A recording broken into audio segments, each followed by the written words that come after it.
Good morning, good evening, good afternoon, wherever you're watching around the world. Welcome back. It is time for the final weekend of PCS2 North America to get underway. We're going to start it off with 4 games of Miramar. My name's Toffees, and I'll be kind of leading you through the action as I'm joined by some experts and some others as we get this thing kicked off. Before we do, let's look at the overview so that you know exactly what to expect as we go forward here today. You see, we got 2 more days to play today and tomorrow. 4 games on each day will determine who takes home the big check. Teams participating are on the right side of your screen. They are the top 16 to make it through the group stages. They will also be automatic invites to PCS 3, which is just around the river bend. Let's take a look at exactly how we're going to be playing in order to get that big money. It's not typical. Things have changed just a little bit in terms of how we're approaching the map play. We're on day 5. There's 4 Miramar matches in a row, and then we'll close out the entire series with day 6, which will be 4 Orangles in a row. So a bit of a departure for what the players are used to with only 4 games and no map swaps. The point system is super. 10 points for first place, 1 kill equals 1 point, and often is the difference between success and failure, as well as thousands of dollars. Speaking of dollars, let's talk about the prize pool. $200,000 in the pool, plus 12.5% of in-game sales will be distributed equally among all participants. Though if you want your lion's share of the $200K, you better come up with the big W. That is basically what you need to know as we settle in for 8 great games of PUBG. It is going to be a lot of fun. I'm excited to be bringing you the action. But before we get into that action, it is important for us to take a look back at the teams that started on this 3-week journey to immortality. And to do so, we're going to go over to the only man who can tell us exactly how the hits break down. It's Porosaurus.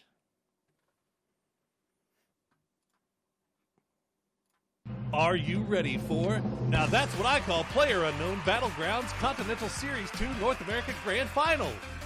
16 of the hottest teams together in one smoking hot competition. With PCS2 Grand Final, you'll get all the hits, like You're Welcome for the Skins by Shoot to Kill. After dominating the airwaves once again in PCS2, this supergroup is looking to go double platinum. But don't look now, because We're Coming In Hot by Radiance has been climbing the charts at incredible speed. Up third, we have Don't You Forget About Me by Oath.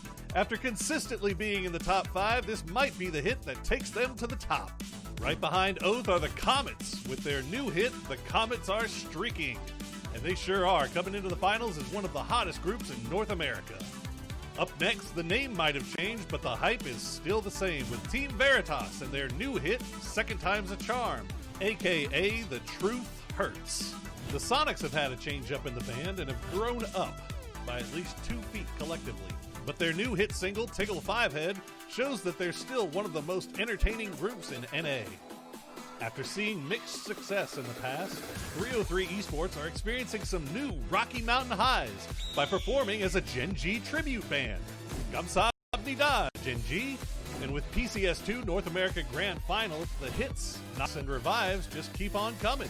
We've also got Illusion and their new hit, Steady As She Goes. One of the most consistent groups around, they're hoping that this jam will be their next big leap up the charts and into your hearts. There's also the genre-shifting group Houston Hardships and their back-to-back classics, Ramping Up and Leveling Off. One starts off in high gear while the second shifts into low and slows down a bit. If they can rekindle the magic of Ramping Up, watch out. Next up is the fan-favorite group Zenith with their emo anthem, It Was One Very Bad Week. We'll see if they're over their emo phase and ready to rock here in the finals. Any trolls in chat, reload once again with the Maraca San Fuego, throwing even more spice into this already spicy Grand Final compilation. PCS2 Grand Final also delivers hits from groups like Dodge and their most recent song, Pay No Attention to Our Final Day. But to hear all of these hits, you'll have to tune in. Showing that the B-side of an album can often be the best side, we have Carnage and their popular song, Shut Up and Crash. It might not always work, but it's always exciting. We've also got a deep cut from Liberate, who recently wowed audience with their freestyle flow, Play Like You Have Nothing Left to Lose. Those fresh beats could shoot these boys up to the top. Closing out the album, we have a killer track by Duel called We Will Destroy You.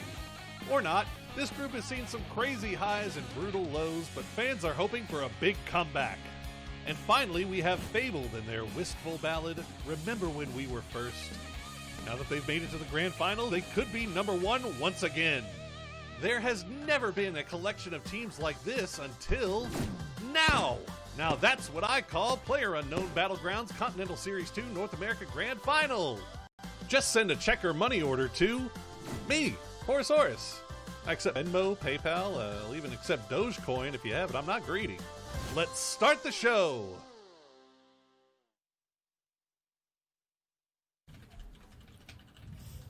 Thank you so much, Porosaurus. We're back. My name's Toffees. I'm joined by Hypoc and Godspeed. And as we get ready to check out some serious PUBG esports, I want you to go check out some PUBG esports right now on TikTok at pubg.esports.official.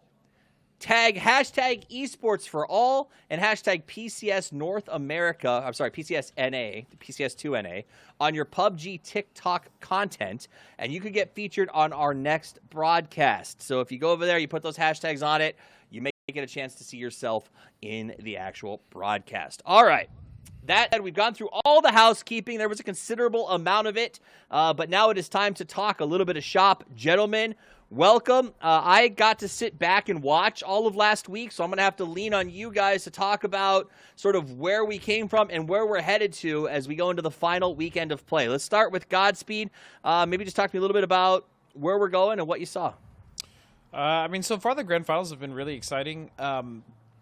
I'll be honest, STK did not look great in the beginning, and all of a sudden they're back up towards the top, and that's something that I think we can expect from that team. But we also saw some surprises from Liberate, as well as some others that really kind of mix things up. This has been a much more exciting grand finals, in my opinion, than PCS 1 at least, except for the end. The end was crazy last time. That was wild. Hypoc, talk to me about your thoughts. I mean, a couple of teams showing life last week. STK obviously blowing up after a disappointing week one. Veritas having a good weekend, and Oath as well, still quietly keeping things alive, I guess, in terms of their PCS2 hopes. So all of our top contenders, if you like, inverted commas, top contenders from PCS1, still kind of in the running for things. But, I mean, ATC clinging on to life as well in a really fantastic position coming into the last weekend. It's got to be the main storyline for me. You know, I was looking at the numbers yesterday, and I thought to myself as I watched the last two games, Sonics left the door open for STK with those final two matches. But that's a tough sell for me because the two matches prior to that, the Sonics were really phenomenal. So I guess my question is that door open enough, Hypoc, for STK to finish the sprint to maybe win this race? I mean, it absolutely is. Sonics have... I guess in terms of overall points, been the most consistent, but STK have had the biggest, I guess, improvement on that second week performance. I mean, it's tough to call. My man CD6 has been handing me some numbers, and even looking at it like in terms of, you know, previous map performances and things like that. I think after today is going to be the closest it's going to be. I think tomorrow is where potentially, name no names, one team could run away with it, given our historic data. But I mean, STK really surprising me actually, and when I talk about surprising me, it's because they only got one win, right? Like, we look at how well they did and the number of points they actually racked up, they still only have one win. So I mean, when you talk about a team performing well and being on form to kind of pick up games, I still think they've got a couple more to close out. On the opposite side of that, real quick, Godspeed, 5 chicken dinners in 16 games. Give me one word to describe that level of performance? Pretty incredible, to be completely honest. But that also goes back to Pac's point about, STKs, the fact that they only have one chicken dinner and they've basically caught Sonics at this point. I mean, there's still a little bit of a gap, but the fact that they've only done it with one chicken dinner is pretty remarkable. And Sonics, by the way, have also been playing, immaculately. I mean, yes, they have. Aside from like the last two games, as you mentioned, Toffees, of last week, of last day, I mean, they had just come off 2 wins. So, and before that, they were also super consistent, as you mentioned. So, I don't know, man. This is really exciting. This is kind of the Sonics that I wanted to see in the last PCS one, or in the last Grand Finals that we didn't really get the chance to. But now we're seeing it. And then them dueling STK, it's just a recipe for awesome. You brought up the duel. You brought up the end of last week. It's only fair if we take a look at how the last week of play ended with this recap of week number 2. It's PCS NA, baby. Let's look at it.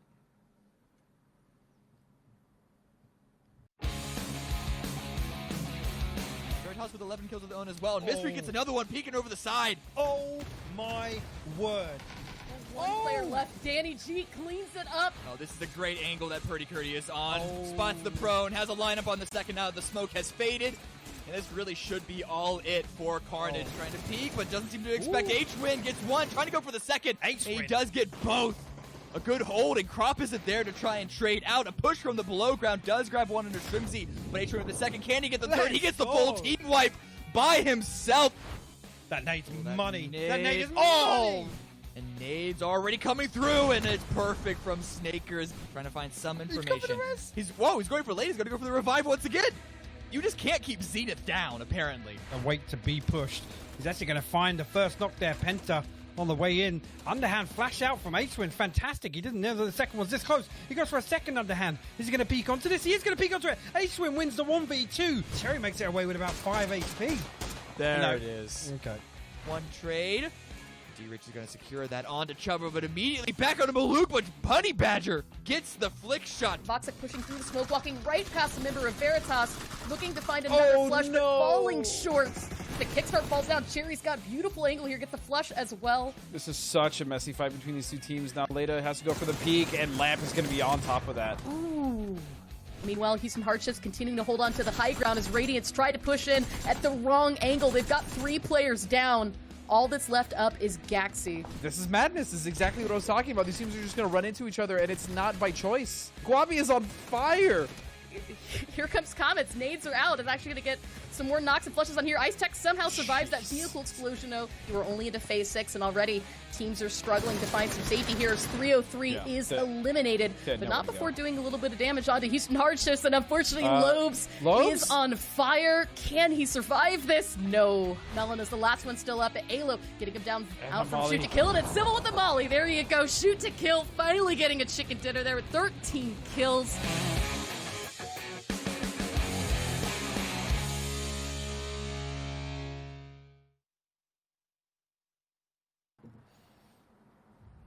And those were the highlights to remind you of what happened at the end of last week. Just a few seconds, we're going to give you guys the scoreboard to show you where everyone stood at the end of last week. And as we jump into that, I'll just go straight to you now, Hypoc. Talk to me about sort of the leaderboard out as it stands now, what your observations are on it. Give me your thoughts. I mean, I'm going to drill a bit further onto the SDK and Sonics thing. I think that's where everyone's eyes this weekend are going to be leading towards. We're looking at the top 3. We're looking at the top 8 after that. But to put things into context, Sonics managed to rack up 93 points last week, even when we take into account their 2 bad games to close out the weekend. SDK pulled out 95. I mean, that really paints a picture to show SDK's consistency, to still keep pace and even salvage from their bad games. On the flip side, Sonic's point position has come mostly from that feast or famine playstyle that I seem to bring up every single week now, and I need to come up with a better analogy. But, I mean, it just goes to show how well SDK have been able to recover from a bad start. And, I mean, to be now 178 versus 142, this isn't something I would have predicted before week 2. Godspeed, thoughts on the board? I'm a little... I don't want to say disappointed. I expected more from Radiance, to be honest. I thought they would kind of come out of the gates a little stronger. Same thing with Veritas. I mean, coming in second place last grand finals, you know, 70 points behind first place Yeah, this time. yeah. That's kind of a big one for me. But the pleasant surprise here for me is ATC. Any trolls in chat? I mean, the fact that they've been able to stay in the top 5, they've fought tooth and nail for it. I mean, Marcelik and Norcus, all of the entire roster has been great, and they're kind of that shake-up team, but they've really, really stuck to consistency, I think, this time around in the Grand Finals, and I think that's awesome to see. Well, I also want to say I think it's amazing that 8 of the 16 chicken dinners all fall into the top 3. But let's talk about our picks. Standout team for me is STK. And it's because they came off I don't want to say it was a rough first weekend, let's be real. The first day of play, they put in 1 game, essentially, and they bounced back. They had a massive second weekend, but that's what I've come to expect from a team like STK. I hope they can keep it going. Hypoc, who is your underdog for today? I'm curious about that. Coming into the final weekend, Oath is my underdog for today and the weekend as a whole. I think we haven't really seen Oath hit their stride yet, but still look like they're capable of causing problems in games for many of the teams contending for top 8 and even top 3 after that. And historically, obviously, we know what these guys are capable of. I think they're due a few good games. They've shown signs of life almost, and if we see them this weekend, they might be able to close out a top 3 position. So for me, if they can kind of fix some of the small mistakes, it's going to be a really good weekend for Oath.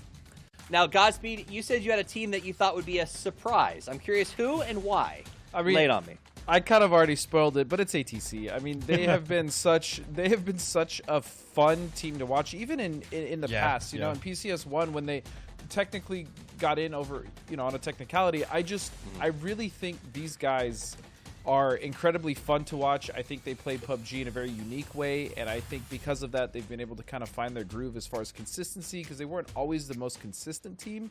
But I think now with their playstyle, ironing out that roster, they're lethal on top of just being really, really annoying to fight against because they're so unorthodox. And I think that's a great aspect for them to have, and that's why it's been working for them. So ATC, really good man, point. I really like these guys. And to me, they've kind of become what I was hoping Liberate would become at some point, which is sort of like the next big thing. And Trolls in the Chat is.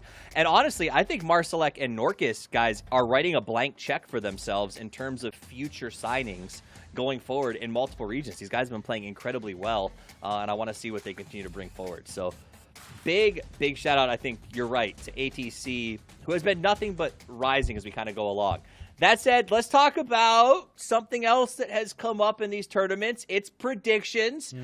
We made them on the first weekend. Everyone here had to work that weekend, so we all said something. I am going to stand by my prediction that I made on day 1 of this tournament, because I believe that if you pick a horse, you should ride it until it's over. And we're going to pick Radiance. Wow.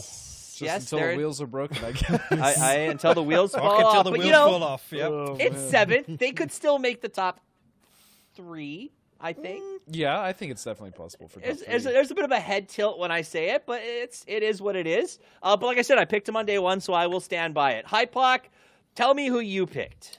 I mean, if we're standing by our day 1 predictions, obviously mine's going to be SDK. This time around, Grand Finals, I was DM'd by several members of Sonics and told I'm specifically not allowed to predict them. But I think as well, it speaks for itself. I got to stick to my guns now. That week 2 performance was absolutely insane. I don't want to harp on it again. It really but was, though. Average placement of 4.75. Average points per game across all 8 games was 11.9. And the fact they look so good and only ends up winning 1 game puts them on a winning trajectory in my eyes. Very nice. I like it. Godspeed, your pick? I mean, Pac really nails it home, and he has fantastic points, but I'm still staying with Sonics. I honestly think, I don't know, there's just something about that team that I saw, especially when Tig was coming in, that I knew they'd have the potential to really play where we thought they would as far as where they should have been on leaderboards last time around. And I think Tig is starting to finally get in the groove of playing comp again, which is something that I feel like he may have been a little rusty. I could be wrong. It's just my observation. I just think Sonics are going to close this out. Obviously, STK is going to be very difficult to keep at bay. Don't get me wrong. And I don't doubt STK. That's not why I didn't pick them. But I just really felt like Sonics had something else to offer this time around. So I can dig that. With Sonics. I can dig it. And while we're on the topic, I will give a shout out to Cammy, who also picked STK, and Clover, who's coming to join us tomorrow, picked Oath. That said, it's time for game number 1 to get underway. Let's head over to Cammy D, and the only other person with the audacity to pick Radiance, Porosaurus.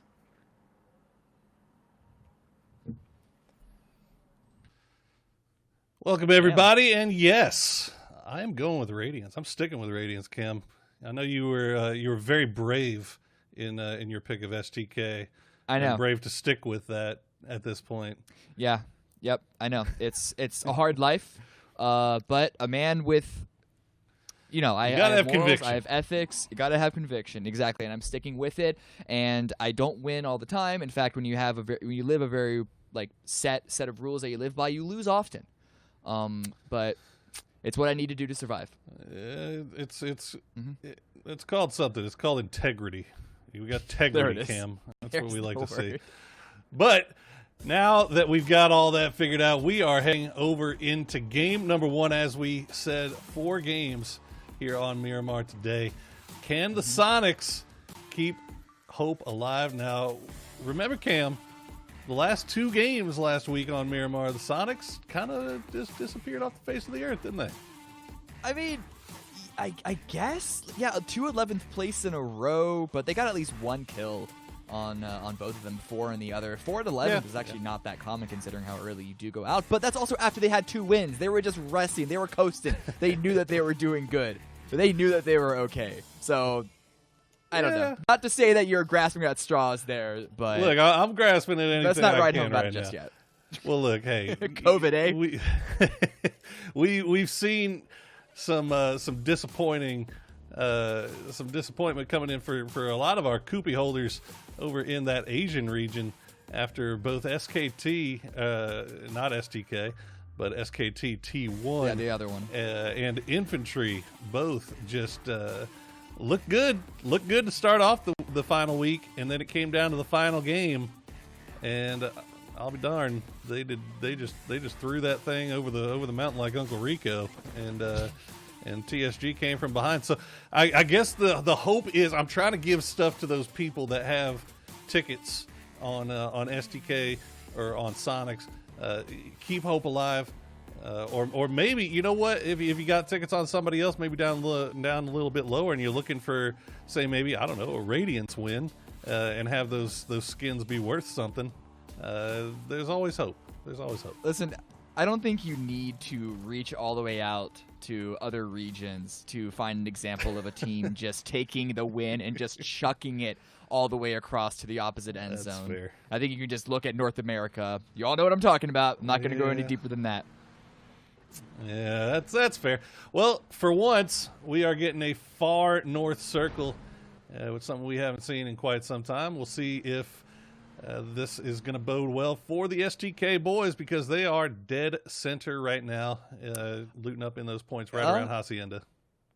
Actually, yeah, I think this could be a very good start for STK. I was looking at the Miramar games from last week, and Sonics, they performed very well, especially with the first 2 games. But that's also because, not because, but they were Southern games. Sonics, though, they do move quickly. They're going to move quickly whether it's a South Circle or a North Circle. It's not going to be that big of an issue. They're going to set up shop relatively center, put out pressure. It's the same old song and dance, and it's the reason why they have 5 chicken dinners, and everyone else either has 2 or fewer. But SDK, as you mentioned, closer towards center, do have a little bit of a leg up if they want to, actually get there first.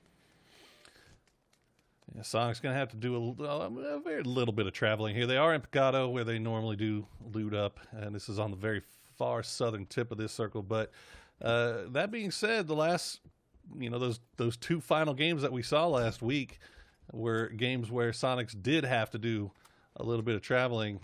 And as a result, they found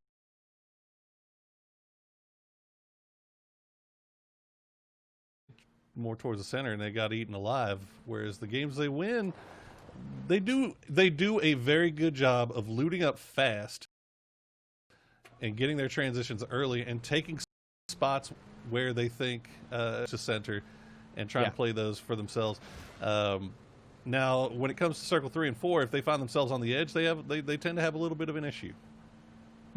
That's Okay, the But way that you could go- say that that could almost go for pretty sounds much like, yeah, anybody, right? that's any team. That's basically any team. Okay, so some teams are better at edge play than others. I actually think SDK, if you want to compare just the two top dogs right now, are I don't know if they're necessarily better at edge play than center, but they are one of the more successful edge play teams. And which you'd hope so, considering they loot up, at least on Erangel George, and it's less impactful on Miramar. They're closer towards center here with the Hacienda drop.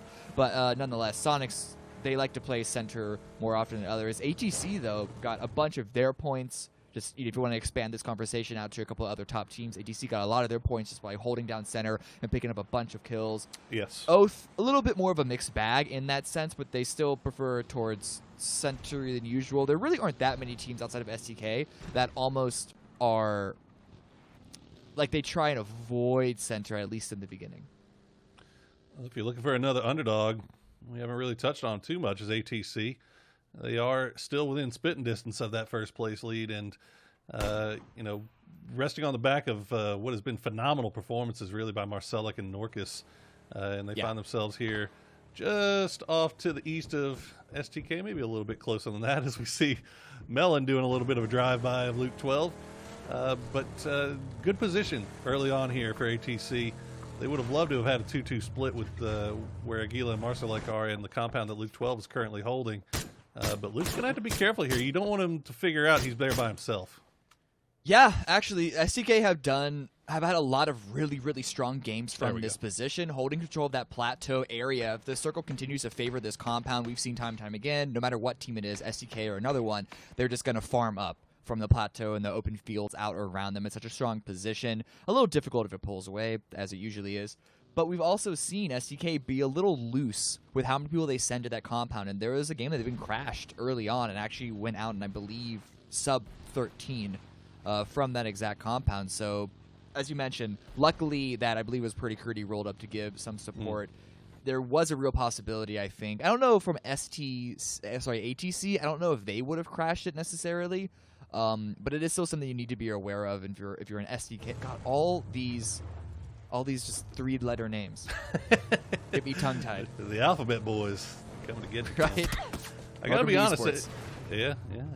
I gotta be honest. I do think that this is the earliest I believe I've seen STK take this position in a while. Usually, when we see circles up here, they tend to favor those hillside just to the north of water treatment. But maybe they've been taking a little bit, maybe getting a little bit too much action from Carnage or Zenith or Oath or whomever. But this time they actually immediately rotate to do this 2-2 split, which, as you say, I feel is the stronger of the 2-2 splits. But maybe they were expecting somebody to take it a little bit earlier most of the time, and they did their VOD research, found out that this was open, and decided to take it early. So we'll see how it plays out for them. Meanwhile, Radiance making their way in from the south side, passing Picado. They've got Sonics just off to their north.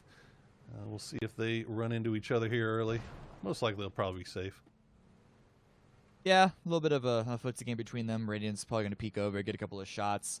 It's a little hard to sort of take this area from any other team because of how wide water treatment is.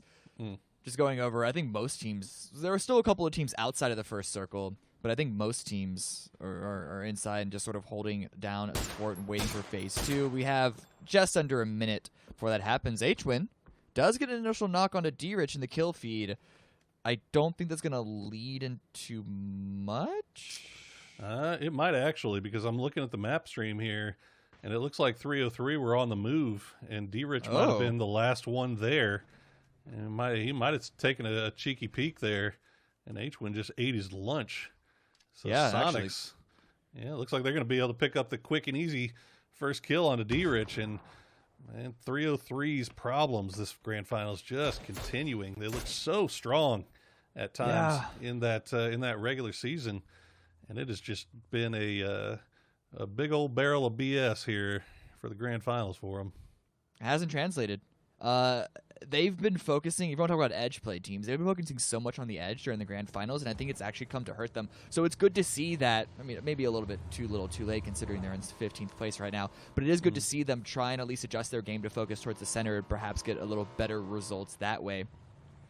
But Sonics moving away onto that push does give that ground for Radiance to push up, and the Hardshift's also going to be pushing in from the north, couple of shots onto Dodge. Unsurprisingly, Dodge want nothing to do with this and aren't even going to pull their guns out to threaten them. They're such pacifists. Well, no need to.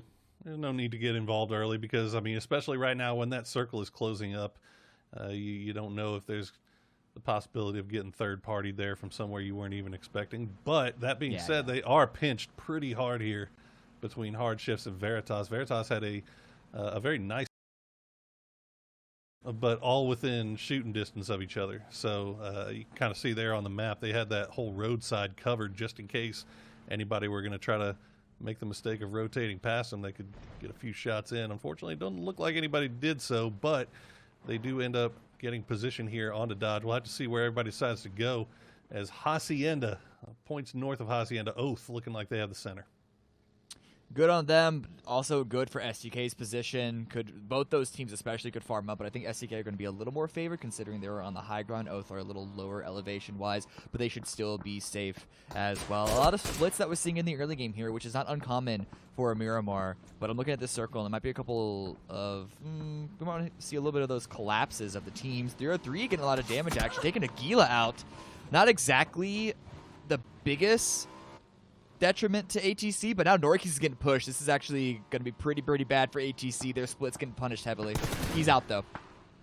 Yeah, Gila is wiped, and it's down to 3 for ATC. Looks like they will be able to crash on top of each other, but will it be too late? Veritas already have everybody in the compound. Looks like ATC is just going to go ahead and dip on out of this, but they have to deal with 303 now. And you can keep in mind that SDK is kind of overseeing all of this, so that actually may protect ATC in a way here and keep 303 from overpeaking over the top of that hill. But yeah, that was a kind of a jumble of teams that were all doing these one-way splits over there on the west side, and they just all kind of ran into each other at the same time. And it's going to continue here as Hard Shifts looks to be pushing in just behind Veritas. We see Sonics has made the hard crash into the eastern part of San Martin and into Hacienda, where they're going to have a little bit of company with Liberate. Yeah, there's a bit of a divide here, as you can see. It's going to be hard for either team to really cross over and go aggressive.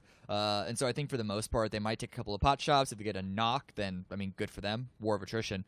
But it's not going to be a full fight just yet. I think the biggest issue is going to be making sure that no other teams can really crash in. But here are the Hard Shifts you mentioned. They're looping up from behind Veritas, close to 303. You can also see Honey Badger trying to sneak away in his vehicle.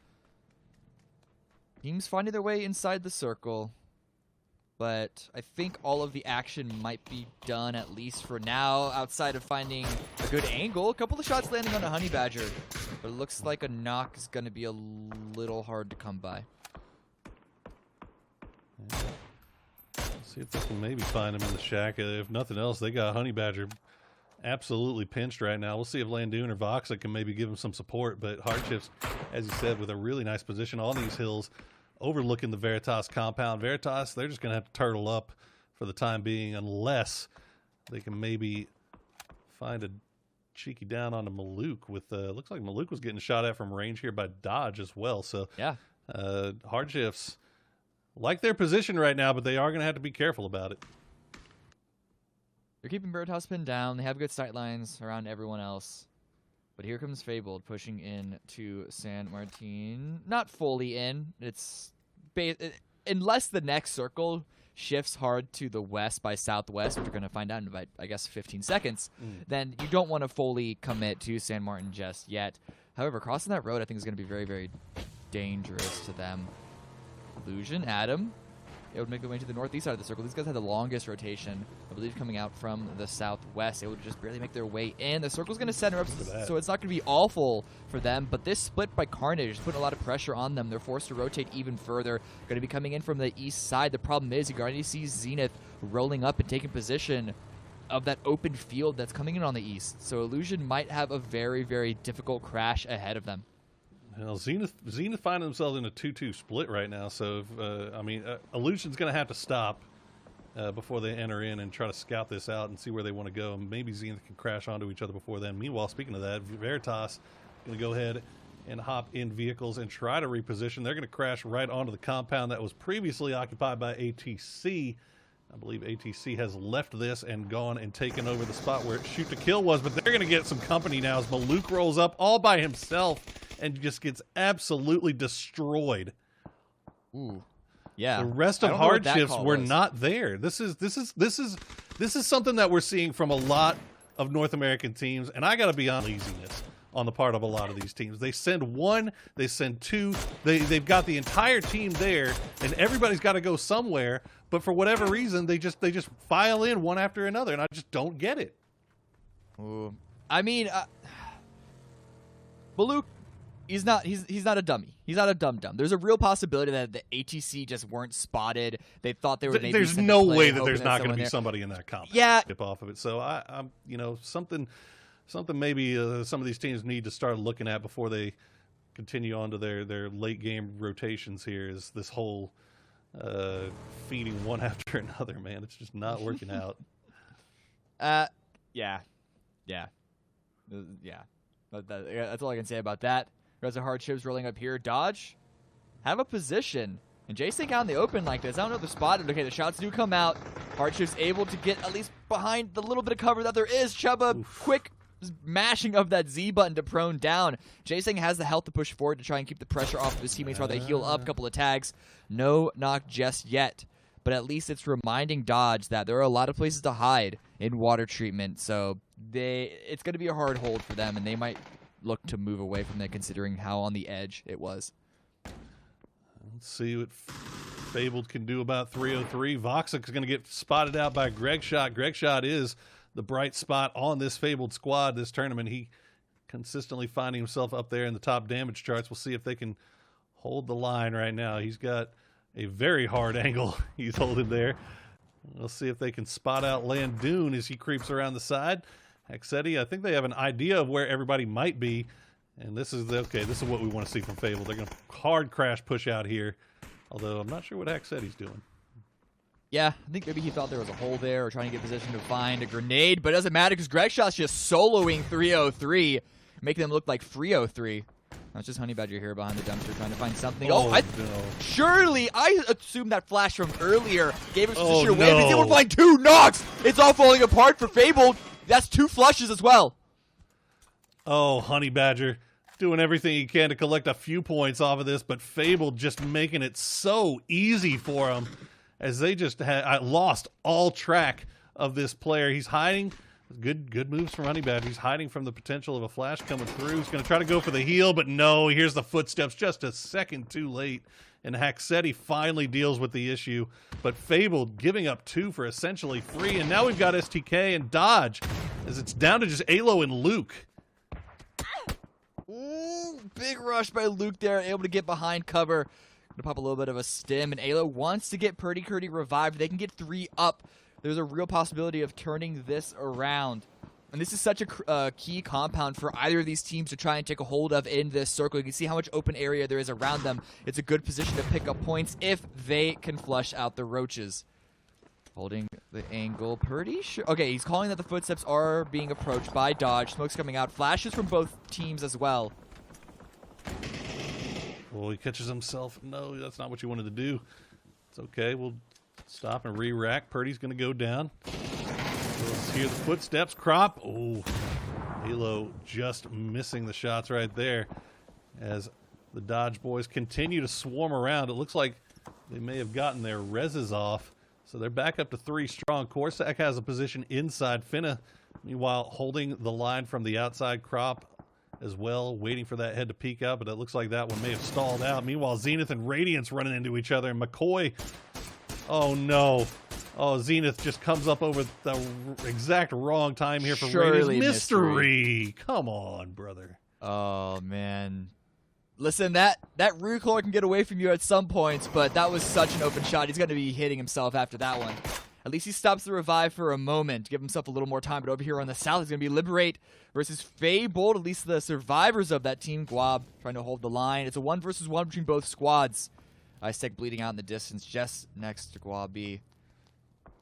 And they've got The peak, Sonics. it's not happening. Sonics are just waiting for this to peek over the top. You can see them just on your mini-map there. Mime desperately wants to go out there and try to clean this up. And I feel like his teammates are telling him, "Yeah, it's not worth it. It's not worth it. Just let Stop. I want him. Well, I mean, look, Sonics is looking fantastic, right? They've got 4 up still. They're in the edge. We'll see where the next circle decides to take them. They've been trading back and forth with Duel in the compound just off to the east, but no flushes have come through, and now they're in a little bit of a trouble here for sure. Yeah. That is a rough end circle. Holy moly. Yeah, it's not just them. There's so much field here. I think, oh, look, you can see STK already make a move for that hilltop, but I don't know how well that's going to work out. Zenith here, though, I think they have actually the best position on the east side. I think this gives them the most cover, especially if they can finish off Radiance and Comets. They're going to have the most cover to maneuver around in. Duel might have the compound, but it's so far towards the edge. You see Liberate and Fabled both go out into the blue. Now they're taking each other out, trying to deny those points. Don't peek towards each other or towards the Sonics. That Radiance kind of getting stuck between a rock and a hard place here. Comets and Zenith both giving them issues, and yep, that's going to be it for them. Veritas, meanwhile, they decide to send it right into Dodge. They had to go somewhere. They're going to find one. They're going to get him quick and easy. Not sure where STK went off of this. I believe Dodge must have cleaned him up. I think they got Alo escaped. They both tried. Luke got taken out. Okay. All right, so now Sonics has to do something off of this as well. Looks like they're going to find the hay bales right on the edge. And they do have the vehicles. They do have some good, nice, hard cover. So they could actually clean up whatever's left off of this Dodge Veritas fight. They just got to be concerned about Duel off to the south. And Duel has to do something here eventually. The compound's feeling great, but like you said, it is right there on the edge. And they are losing out on a lot of real estate here, more towards the center. Sonic's making sure that shack, or I don't even know if you can call it that, the awning, little hay bale, the tent. Shed. Yeah, the tent has been cleared out. Good call by them to not just send it straight in. Could have been a real opportunity for a Snake there just to spray all four of them down, but now they have control over it. It's actually a really decent spot. Trying to take control of the area around them. A couple of shots going out from Tickleton. Not finding their mark on the Oath, but it's at least keeping them pinned down, keeping them from peeking freely. But here comes a smoke wall actually coming out from Dodge, trying to push on Veritas. Already wounded them a little bit. Pentalol, I believe, was their second downing. It's just Jazza and Keenan left. There's a number of things going on right now, though, as Dodge and Veritas finish their things out. You can see in the background, Duel have left their compound. They're coming up right behind. They're going to find Mime as Sonics finally starting to pay the price here a little bit for not taking care of Duel, or not putting themselves in a position where they could take care of Duel. I'm not sure that they really had much of an option here because this last circle is just so rough. Tickleton goes down. He gets wiped. Big. It's down to just Shrimsy. And this is a possibility for Sonics to be going out very, very early. I don't even know. Okay, they got 3 kills, so they at least collected a few points if they do go down here. And, yep, that's going to be it. Snakers going to be the one to do the duty as Oath finishing off Sonics. Meanwhile, STK, they still have Alo. Comets still up. Zenith still up. Oath, they've still got 4 up on that north side. Have to find some way to get in here, though. That's the problem. Their path might look very similar to what we just saw the Sonics do, and it depends on the angles that other teams have, but it might be as successful as it was for Susquehanna. Veritas still here. Corsac, a peek on a Jazz is going to knock him. It's just Keenan left. Trying to sneak around a little bit to return fire. Maybe open the door, but I think the Molotov is going to... Yeah, that's going to be it. That should do it for him. Keenan, we'll see if he can pull off some solo heroics here. Right on the edge of the circle. Corsac and Finna don't look like they're too interested in trying to push that in there by themselves. They'd rather Keenan be the one to make the first move. Meanwhile, Oath going to do everything they can with their high ground here before they are eventually forced to move. And it looks like Balefrost getting some things done here. They're going to spot out Carnage, take a few shots, and now they've got to go. Balefrost hop down onto the hood. Snakers already has a spot inside the zone. Pat Caps has a vehicle for himself as well. And Oath going to be able to make a really nice transition here towards the late game because everybody else is just so busy trying to get reses right now. Yeah, I mean, it was good on them to get those knocks when they did before they pushed in. Sure, they didn't push on where exactly they got the knocks, but it still opens up an opportunity for them, and they're even putting themselves in a multi-split here, but Mystery has an angle that Pat Caps might not be aware of. He's so focused on throwing in grenades onto Carnage. Is Mystery going to want to go loud? And the answer is absolutely yes. Pushing forward right now. Could clean up the scraps of Carnage that Pat Caps opened up for him as well. Smoke coming through to push up close. Zenith need to get inside this circle. It's going to be a hard run. It's going to be spotted out by Snakers with a hay bale. A little bit of cover. Oh, that's a good volley. That's a good molly, but he's going to get taken down from range and Mystery. But Mystery, look at The this. fire! The Viking funeral on his way out of the game. Picks up 2 more points there for Zenith.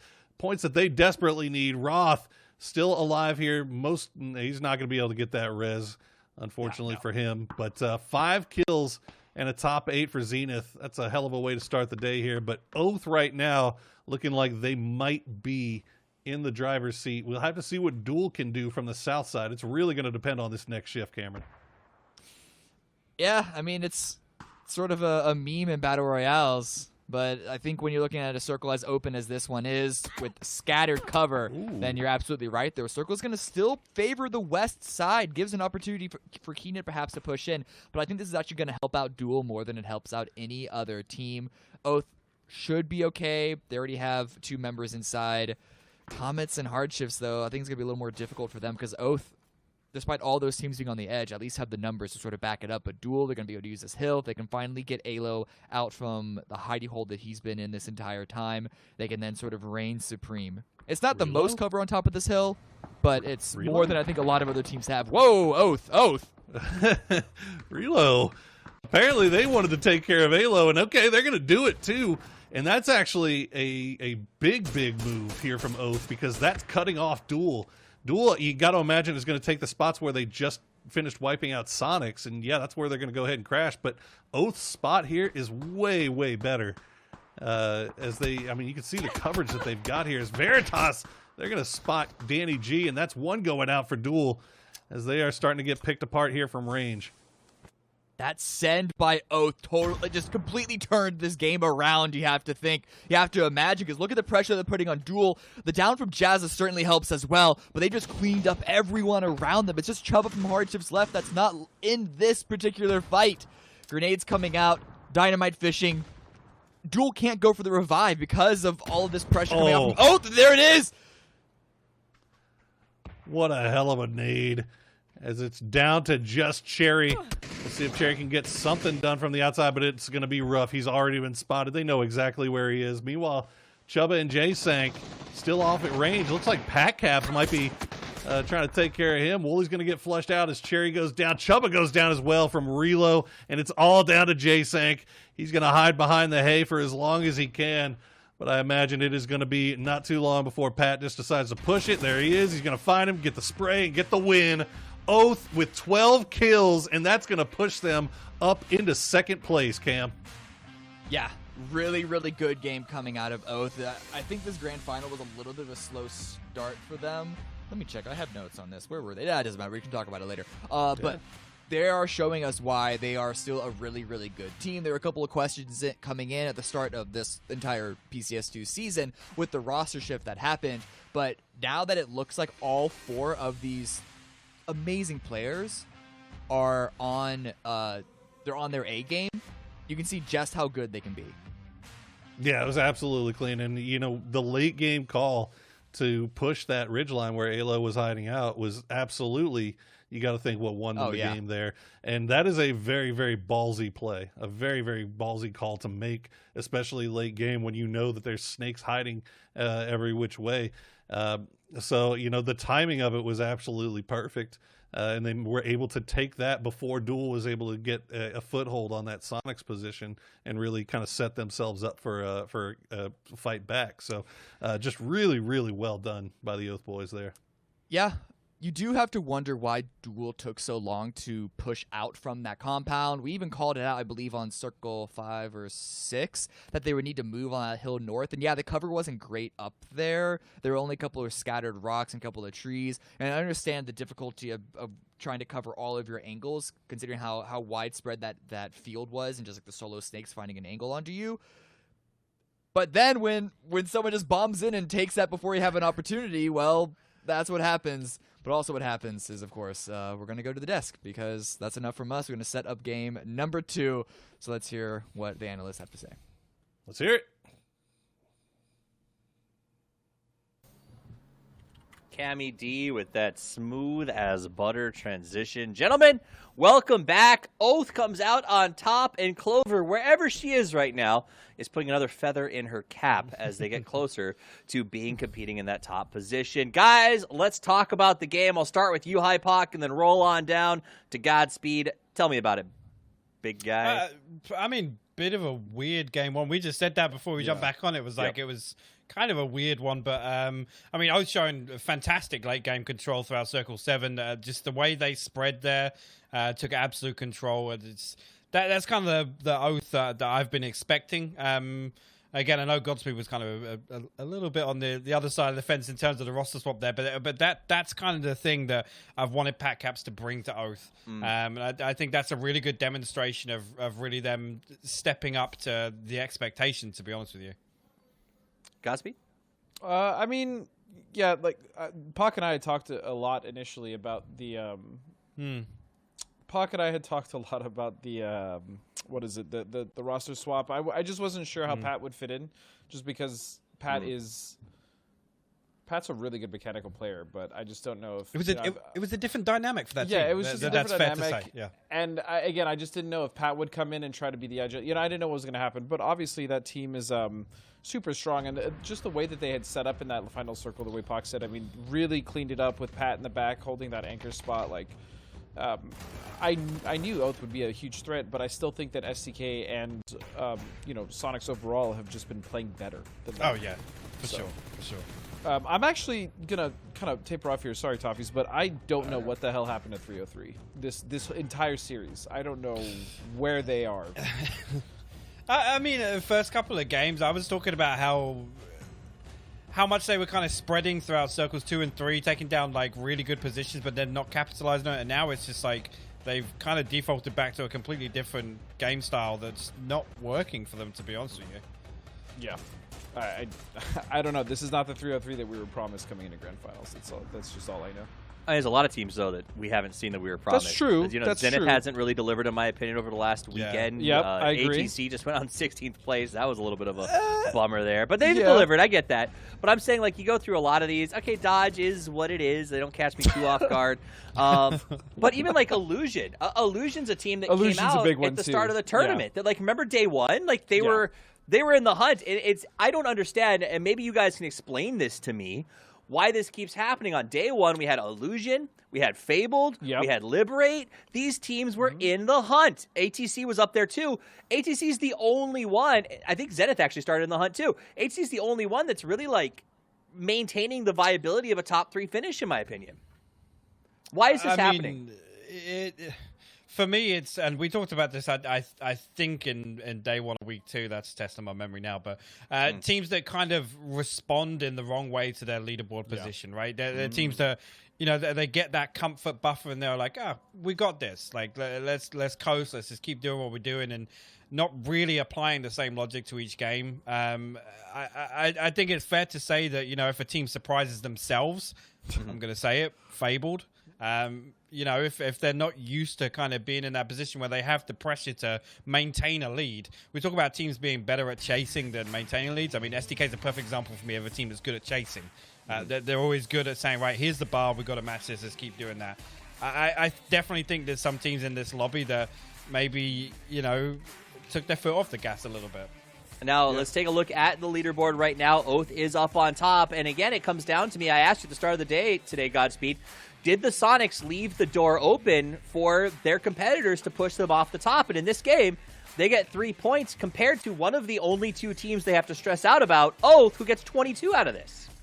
That's true, but it's much better that Oath is getting those 22 points than STK, right? True. So technically, they ended this game with 1 extra point over STK, so they're still okay with that.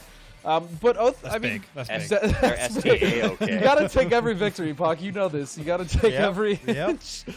So, but Oath can definitely come back and start to use this as momentum that they do need to close the gap that's much bigger than STK has on Sonic. So, is it great that they had a 3-point game? No. Is it great that Oath was the one that soaked up the 22 instead of STK? Absolutely. But we got to keep our eyes on Oath now, because if they had a good game like that, they can definitely start using that. Well, I touched on this before in the pregame, right?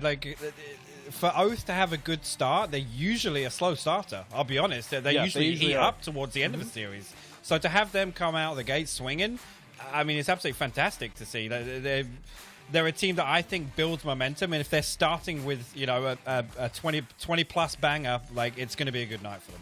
And I will say this, as we look at the kills right now, Relo is at 5. You talked about slow starters.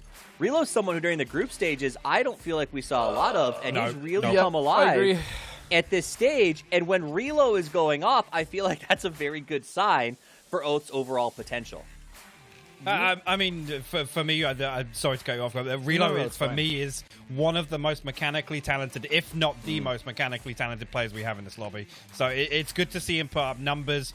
For me, it has been a personal disappointment, but again, I don't think we've seen Oath come alive, which is why it's still surprising to see them in the running for it, to be honest.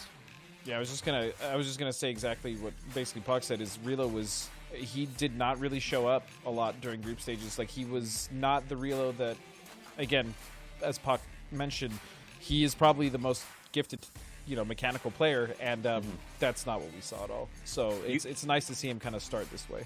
You guys have been agreeing on a lot today. I like that. So I just got to do a quick tester. Favorite ice cream flavor, Hypoc? Pistachio. Okay, I know Godspeed's not going to agree with that. Godspeed, favorite ice cream? For me, it's got to be pistachio. Oh, my God. This is legendary. Your team is legendary. All right, let's talk about the overall leaderboard. It's up right now. I'll turn it over to you guys in a second, but I want to point out that the rich got richer in North American fashion. 9 chicken dinners now, all owned by the top 3. 8 chicken dinners, all owned by the top 3 teams. Very, very impressive. Gentlemen, let's talk about it. No, it's not. I thought so, too. Okay. What? What is? I was taking math tips from Matrim. Yes, yeah. I did Matrim School of Math. He's doing my virtual learning, and it hasn't gone well. Gentlemen, talk to me about the board. No, I mean, it's a real surprise. I mean, eyes for me. Oath were my underdog this weekend, and I think it comes down to just seeing how, I don't want to say how poorly, but how vastly they've underperformed to my expectation. It's very surprising to see them actually pull ahead from Shoot to Kill, but Shoot to Kill did have a terrible game. I mean, Alo doing the best he can in terms of a solo performance, but that's pretty huge. That, for me, now, it's a 3-horse race. Yeah, definitely. Let's take a look at the total kills. Talk to me, Godspeed, about the takeaway from the boards or these numbers right here. I was just going to say, for me as well, like, Comets is a huge disappointment for me. Yeah. Especially because of how much, you know, I was endorsing their playstyle and how, you know, how good they've gotten. I talked to Yaxley quite a bit, and, you know, he was super excited to be coming into the grand finals, and I was too. I really thought that team looked great, but, man, that fall has it's not been pretty for them. They have really struggled this grand finals. That's the downside of the Comets, though. A Comet burns bright, and you get a good look at it for a while, and then it sort of just slowly fades away into the distance, and it does seem like they're doing that right now. Overall kills, top 5, the Sonics. Tiggleton, Shrimzy, and Hwin coming together to dominate this board right now. Yeah. But we got to point to Marsalek. I mean, he's not fizzling out at all. He's still got 40. He's still top kills over 3 of the members of the team that's in first place. I mean, that's really impressive. Gregshot as well, man. I mean, he's up there, and Fabled has not necessarily had the best last couple days. Hypoc, talk to me about how the top 3 damage dealers in this tournament aren't from North America. I mean, it's probably best to throw that one back to Rory McIlroy on the casting desk, but I mean, it's no secret, right? Snake as an H-Win, no surprise to see bringing up the 4th and 5th spot, but I mean, Tiggleton has just been... He's performed fantastically. It's been amazing to watch him, and I'm so glad that, you know, after a big roster move, it's always good to see another big name come in and deliver. Absolutely. Can't disagree with that. And again, he's one of those guys, like, before Tig ever even made it here, if you asked any OCE player who's the best in OCE, the guys who were playing at the highest level were like, you haven't seen Tig yet. Tig is nuts. So I think it's cool to see him stepping up and doing that. Quick thought, Godspeed, on the damage or anything else? Just saying, Tig is actually North American because he lives here now. So True. Oh, you're claiming him? We're claiming the same way I was claimed for years. Well, you were claimed for a different reason, Puck. So let's just move. Well, past that. all you need to know is we've claimed Hypoc, and we're going to take a quick moment to talk to Fry the Pan about his brand new Jerry Can. Here's a video for you. Hi, It's your favorite talking cookware fry. Today we're talking about the most versatile object in the game, the jerry can. With this new update, you can melt people's faces clean off in more creative ways than ever before. See, now the gas absorbs into the ground, making it harder to spot and easier to burn your enemies alive. As always, just watch out for self-immolation. Boy, howdy. Whatever's cooking sure smells good. Anywho, that's all for today, folks. Remember, PUBG Season 8 is available now. The first piece of good news all year.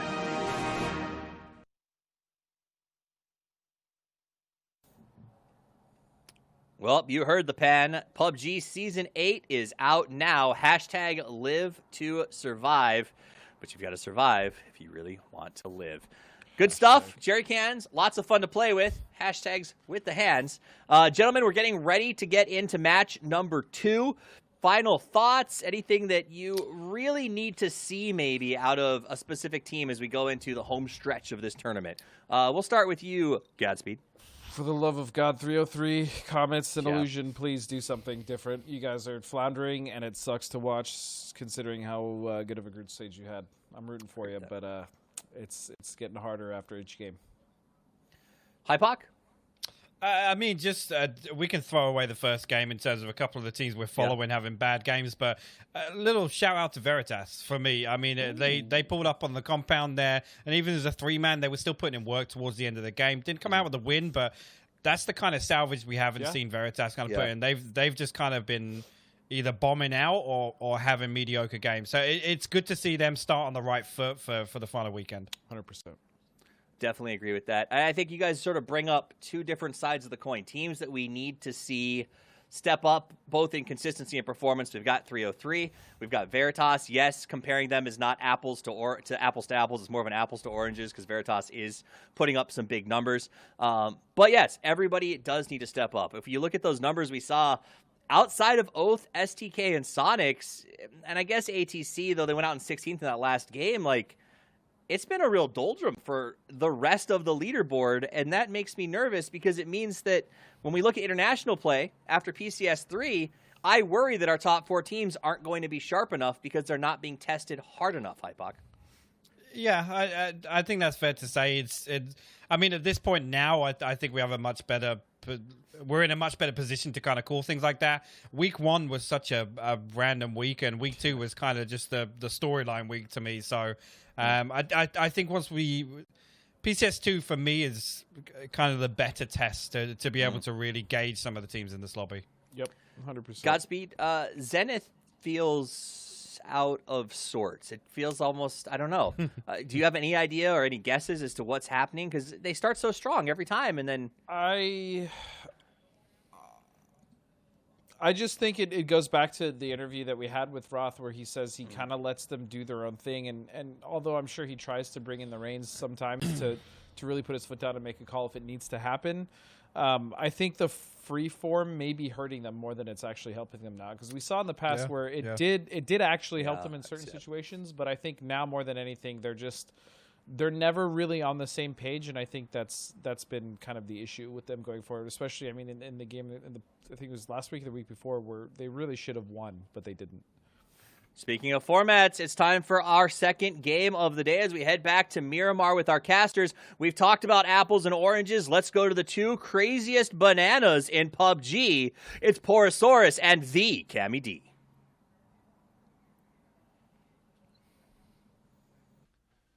Craziest bananas. Okay, I'll go with it. You know what? We hosting kids television now? Bananas in pajamas. Congratulate you. You're gonna have that song stuck in your head for the rest of the day. The bananas Don't know in pajamas. I'm safe. You're lucky. I'm immune. You're very fortunate. Okay. Yeah. Maybe I can only guess. Is it a boomer thing? Everything's a boomer thing. If y'all don't know it, yeah, that's probably. figured out. Considering if I bring it was up a and boomer nobody that knows said what it is, apparently it's something boomery. But anyway, I'll tell you what's not boomery. Going into game 2, after Oath gets the big win in game number 1, making this setting up for a pretty interesting last couple of days here. As the boys were saying, it's looking like a 3-way race now. Before we go too deep, I just got word that Toffees said that he knew what you meant, which Yes, that yeah. Well, it's that true. doesn't help my case at all. Yeah, it doesn't at all. I don't know why he thought that was relevant to say. It almost makes things worse, really. Well, he's got kids too, so you know. That's true. He is still. With the kids, like, but those kids are like too young. Like they haven't started For using bananas slang and just yet. pajamas, Banana. Why are they're they running doing down the kids? stairs. Nope, it doesn't matter. Actually, no. Let's move on because I want to stay immune from this curse. But I feel like you're about to cast on me. Killing me, man. Yeah, at least it wasn't like the song that never ends from Lamb Chop. Oh my God, Lamb I'm Chop not immune Playland. from that one. See, that one's even older. That was like an iconic part of Americana, though, isn't it? All right. I mean, Like I it's think written into so, the but- Constitution. It's like Yeah. up in a museum. It's gonna be American Gothic, and then a song that never ends. Yeah, the Lamb Chop standing there, staring at us with his cold, dead, sheep-like eyes. Okay, well there you go. We got a pretty easy nice play Transition path to game. going into. Yeah, you like that transition? Really easy stuff. As we get back in the game, and half the chat tells us how cringe we are. Like we don't freaking know. We're aware. Please, we are 100% aware, and we just don't care. I'm sorry. Yeah. This is what the cringe we feed off of it. We live off of the cringe. It's fine. But I actually gotta tell you, I want to make a very brief apology statement to Houston Hardship. Says, oh my God, okay, let's get another hard Northeastern circle. This is going to be interesting. But I ripped into Maluk. I really did. And to be fair, Hardships then managed to salvage that game. They ended up getting second place off of it, of all things. I mean, they weren't really doing a whole lot. They were just kind of surviving. Hashtag live to survive. Live to survive. Yeah, but you know, it's just something, I swear, Cameron, that I feel like we've been seeing a lot more, and that's just these it's sloppy rotations where you know, you get the one person that goes in after the other, and it seems like everybody's just kind of feeding into the killing. That one, upon further reflection, look, they should have known somebody was in that compound, right? They should have known. But at least they sent Maluk out as a scout, and Maluk was kind of playing anchor there. And maybe the idea was to see if if Luke could get something right off the bat, something cheeky, maybe a quick down, and then they collapse on top of that. But even then, I'm not sure. I'm not sure what the thought was around it. But again, I'll say it. I said it last time. I'll say it again. That man has more PUBG skins on the wall than I will ever have, than most people in North America will ever have. So, you know, far be it from me to doubt what that man is doing, what's going on in his head. But I just didn't see it. It seemed a little sus. That while we're having a bit of a slow early game, circle northeast, a lot of people gonna be rotating in. But I don't think it's going to be a very action-packed beginning. We sort of open up that concept into a conversation about sort of risk-reward, putting your resources, because one could argue that you would want to send two people in for close quarters, and with that hilltop, which it did have a really good angle onto the ATC compound, that they could deal damage from there. You go 2 and 2, but then if the 2 got wiped out in the way that Maluk did, Right. as Solik got wiped out, well, that's like not worth the risk. So really, this entire game is a management about what risk is worth it to make. Let's find the information, but sometimes you have a limited amount of time for information, and then make a decision based off of that. And I think losing one person. So if ATC did not have that player in the garage of that compound, Maluk could have been up there putting pressure just outside that door below the balcony, and ATC wouldn't have had an angle onto him. It was that one position, so it's possible that they scouted it out, said, hey, there are people in that building, but not that garage. You have a free angle, sent it in. I could see an argument there.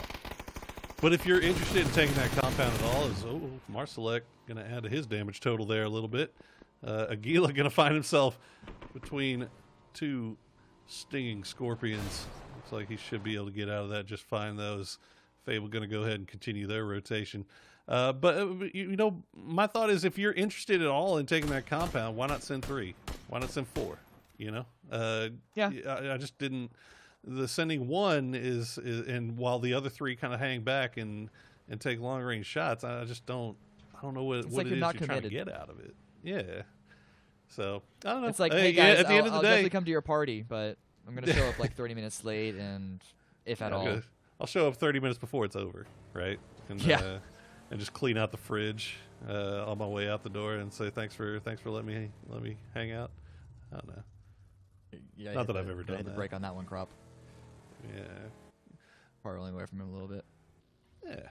It's easy stuff. Speaking of easy stuff, Sonic's going to go ahead and get their normal early rotation out of Picado. They go ahead and push all the way up into Hacienda, which is that's a little bit gutsy. I guess they are assuming that STK would be well done with this place, and they were assuming correctly. As you can see, STK already off into 2-2 towards the center of the circle. Illusion coming in from the north side. Let's see if Illusion could get something going here today. That first game, man, just did not. That circle was just not going their way. They were trying to make their way in from the north. They ate a whole bunch of blue. They got in late. They ended up having to rotate into an open field. There's nothing really going their way that time. Yeah, there's nothing more punishing about late rotations on Miramar. There are so many areas of the map that if you come in late, significantly more than Erangel, there's a huge chance that you're going to have nothing to play around, and you have to focus on just bombing in towards another team and fighting your way out of it, which is a fair style of play. Absolutely, you should be able to fight your way out of situations, but of course, when you're at a lobby this stacked, top 16 in North America, it's not going to be the easiest. No, it is not. Well, at least they find themselves a little place to call home early on here and get to trade a few shots back and forth with the Shoot to Kill boys, or at least the northern half of their 2-2 split. Los, meanwhile, is going to get a few shots into Chubba Bubba as they make their way through Los Leones. Radiance, kind of wide split here. They loot up in Chubacera. Looks like they've sent Gaxi and Waldo to the north side of Los Leones, but Los and McCoy were a little bit more towards the south. I'm not sure if maybe they were chasing hard shifts there. It's kind of an interesting rotation path to take. This wouldn't be the first time that we see Radiance. I don't want to say they set traps, but they do. That's unlucky. Oh, that's unfortunate. Anyway, but Radiance, they're not exactly the ones to set traps, but they do like to abuse rotation pathings. And I think looting up to the west of Los Leones, they've come familiar with so many teams' rotations there, and especially for hard shifts specifically. There's no team that loves a southern rotation more than the hard shifts. They know exactly where they're going to be going. They know they're going to be coming in at least a little bit late in the first circle. And they tried to abuse that a little bit. Didn't find a lot. They didn't overcommit towards it. It wasn't a full hold by all four members. They still have an opportunity to get into the circle with relative ease with that hold. But you know what? If they got a knock, would have been great. If they got a full kill, would have been amazing. Didn't happen, but no harm, no foul. Absolutely. It's kind of the same thing that STK was doing to ATC there for a little while over there in North George over on Erangel. Not fully committing, but just putting themselves, they looked at the VODs, they saw the same rotation paths being taken on certain types of circles, so they just said, hey, maybe I'll just kind of stop here and while everybody's finishing looting, and if they happen to run by me, maybe I'll get a quick kill there. And he got half of the HP of Chubba down, so Los definitely going to be mad at himself that he wasn't able to get the hole down. But that being said, everybody's safe, everybody good, everybody making it into the circle, and we are about to see where number 2 is about to take us. Are we going to see any more crazy hard shifts? You knew that was coming. I mean, you knew that was coming. I'll be honest. I honestly didn't know. We've been seeing a lot of wild Circle 2 hard shifts, but lately it feels like. But I feel like the Circle 3, Circle 4 hard shifts are the ones that are a lot more. I don't know, relevant. I guess I don't know. Circle 2, it still feels like you still got a lot of room to play with. I think this one's rough because it was already an eastern circle, and it's going even more east. There's no one on that east side. Duel, they got pushed away by Zenith, and they sort of got pushed into a really, really strong position. And now a lot of teams, they don't want to make these big wrapping locations to get to the area that they know is empty on the opposite side of the circle. STK and ATC are both just sending it straight through, and it's very risky. You can see the damage coming out from Zenith. They're actually the ones that get knocked by Veritas, so not the most successful from their end. But they're still trying to hold control of that hilltop at STK. They want this compound held by Duel, or rather by Cherry. Do they know what they are driving into? This is a little bit of a surround, of a multi-angle flank. And if Cherry, that grenade, imagine. Gets one. Almost got two, I think. Almost got two, and okay. You know, I was going to make the argument Cherry should have left the second he heard them pulling up, but it looks like Duel going to go ahead and commit to this. He's got some support in the form of Wooly. Wooly working the outside angles. The Molotovs are in. Shoot to kill. Going to have to stay in their spot for right now. Luke 12 has not completely bled out. The rest of Duel starting to slowly arrive here. But this is kind of weird from Duel. Look at Lamp and Danny. You can see off in the distance, and they're not really pushing in. It looks like they're just going to go ahead and hold right now, while Purdy and Wooly, I guess, wait for Shoot to Kill to make a mistake or step out. I actually don't mind this from either team. I think both teams are playing this relatively effectively. STK holding down, make sure they don't lose second person. You saw Alo holding hard angle on that door in case Duel wanted to push in, but Duel at the same time left two players on the high ground to keep the pressure, keep this run, and make sure that STK couldn't really sort of take land back away from them. Over here at the Sonics, though, they're taking shots at more rotating teams. Going to be Dodge driving through. No knocks once again for them. We've seen maybe, I think, one kill so far this game, if even. Yeah, Sonics once again find themselves on the very far edge here. They're playing from the western edge. Looked like they were hoping beyond hope here that maybe they could get a couple of knocks onto Dodge. Meanwhile, 303 looks like they tried to do a 2 up on the hill, 2 down in the compound little play here, and Honey Badger going to be the one to pay the price as Crawfresh is going to wipe that kill. Looks like Duel was able to separate, but look at this Icy Flex coming up over the top. He's going to find Dooner. Voxic going to get the revenge shot. Is anybody who's going to be the one to get the flush on the Icy here? I'm not sure where Illusion is. They're kind of spread out a little bit. Adam looks like he's off in the distance. Yeah, I think this was Icy Flex just off by himself. Yeah. That's weird by Illusion. They came in late to the east side with a wide wrapping rotation. We know that they like to do that.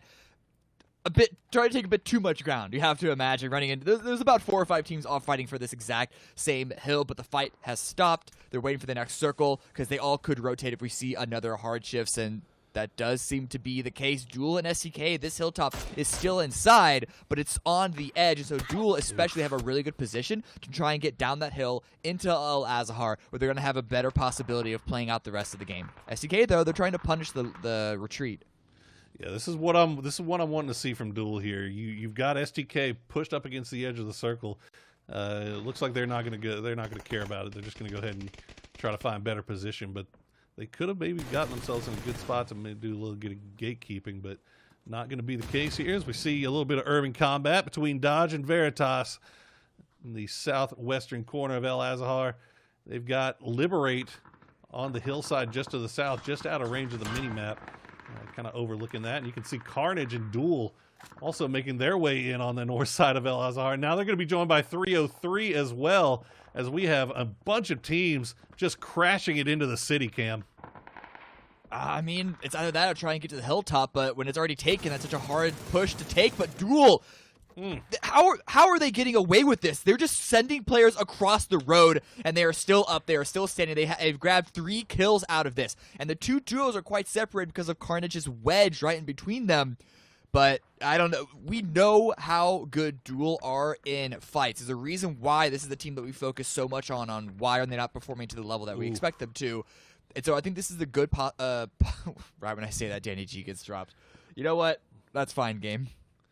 Well, I mean, the thing is, Danny got dropped, but he got dropped by Shoot to Kill, who just took Duel's former position overlooking the city. Now, imagine had Duel decided not to crash into El Azhar. They could have had a full 4v4 fight with STK on the top of that mountain there, and maybe had a little bit of better. That was a bit rough of one to sell. Duel are good fighters, but this is STK I mean, it would have been rough, but the STK would have been pushing into them. So it is what it is. Like you said before, it's high risk, high reward if you want to succeed in this crazy game we call PUBG. Meanwhile, Carnage Looks like they're still hearing a little pitter-patter, little footsteps all around them. Danny got rezzed, and Cherry and Danny on the impossible journey to make their way across and join them. Carnage going to have to be careful here because Duel does have the other duo that are waiting for their teammates to arrive here. Yeah, Duel actually able to just circumvent Carnage, group up in the next relative location, still spread enough to cover multiple angles, but it's a smoke tunnel prepared for the rest of Duel to cross through. But Carnage, I think they're here just in time to stop it from happening. Ripper with a good angle to spot Wooly and the rest of Duel on the opposite side. But what's happening on the ground floor? That's the real big threat. Maji drops Cherry. Ripper still on the top floor, can't find an angle. They drop Cherry, and Danny is down to about 5 HP. And Maji going to have to pull back a little bit. Looks like he took a little bit of damage. Not sure if it looks like the rest of the Duel gang was able to get across the street, though. All this was going on. Danny going to trade a few shots, getting Crawfresh down to about 43. And Crawfresh will have to pull back, rejoin the squad as this fight takes its time to play out. Wooly has gone down as well. I'm not sure how many are up now. I believe it's just 2 up for Duel as Danny will find Maji. Oh, Danny going to find Ripper as well. And now it's just down to Crawfresh. I believe it's a 2v1, I think. Or is it just Lamp at this point? Yeah, it's just Lamp. Yeah. Not sure who got Danny there. But Lampalot going to come over here and see if he can maybe prevent Crawfresh from going for this res. He's getting fed some information. From the teammate. Yeah. I think it's a little bit too risky now that the smoke is there, so he's going to go back and revive his own teammate. Danny G, unfortunately, because of that, is going to bleed out, and so the duo of Danny and Cherry don't make it home tonight. But Carnage also get themselves 2 up, potentially 3.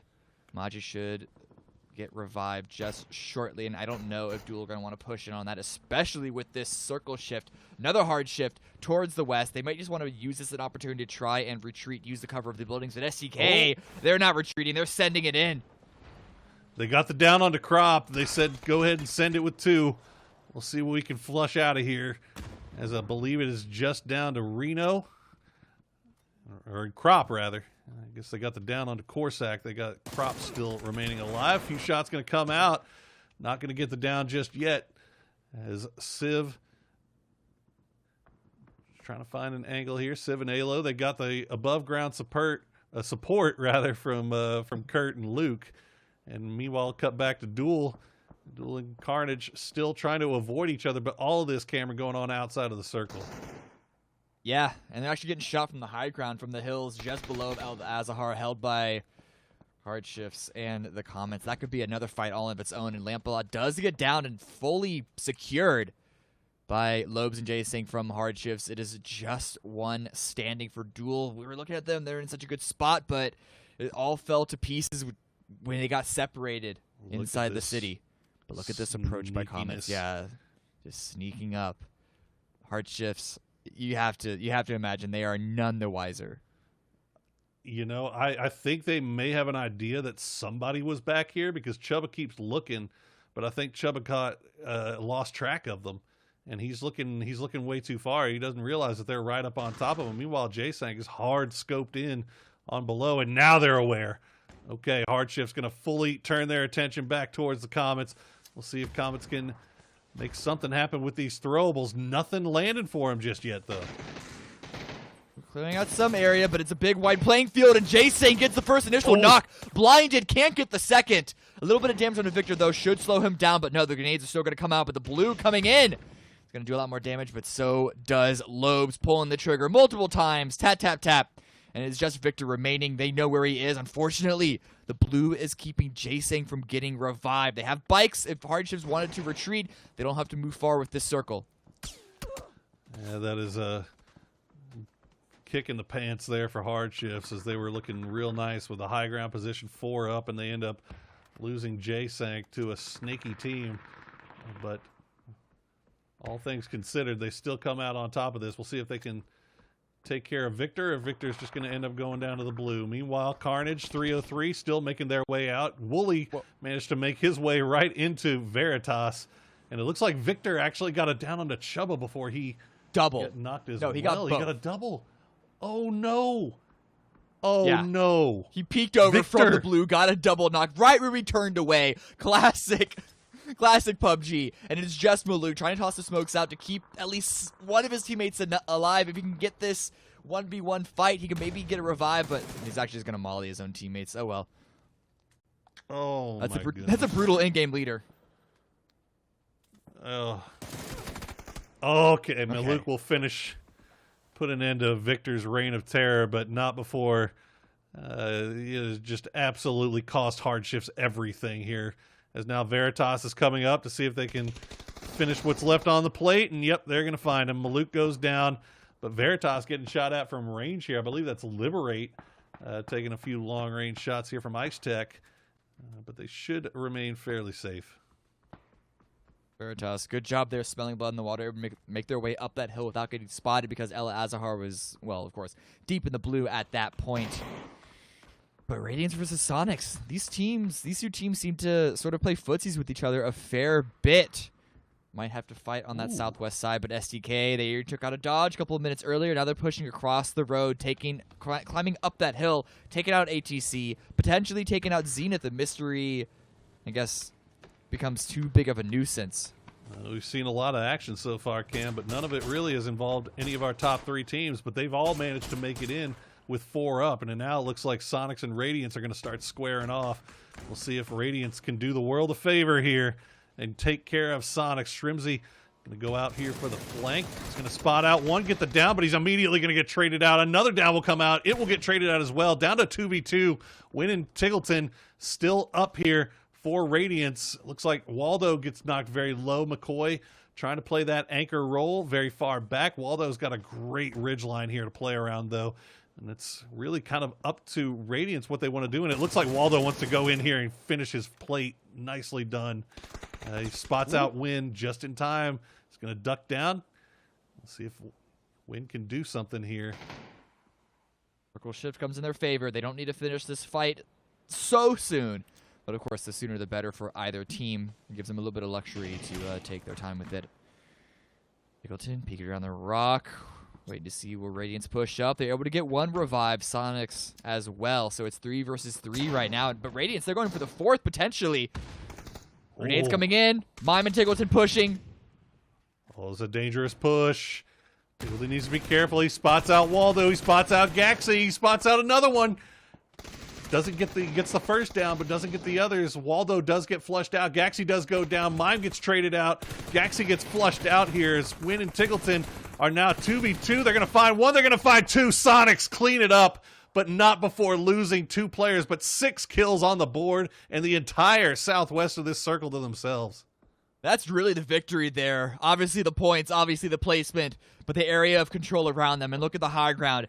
SDK still 4 up, 6 kills of their own, pushing forward. Alo spots Mystery, Flash comes out. But it's going to be a hard ask of Mystery here to win this 1 versus 4. Tucked in the corner. They should know exactly where he is. Grenade comes out, deals a little bit of damage. Counter grenades go a little bit too far, but the blue should clean up the rest.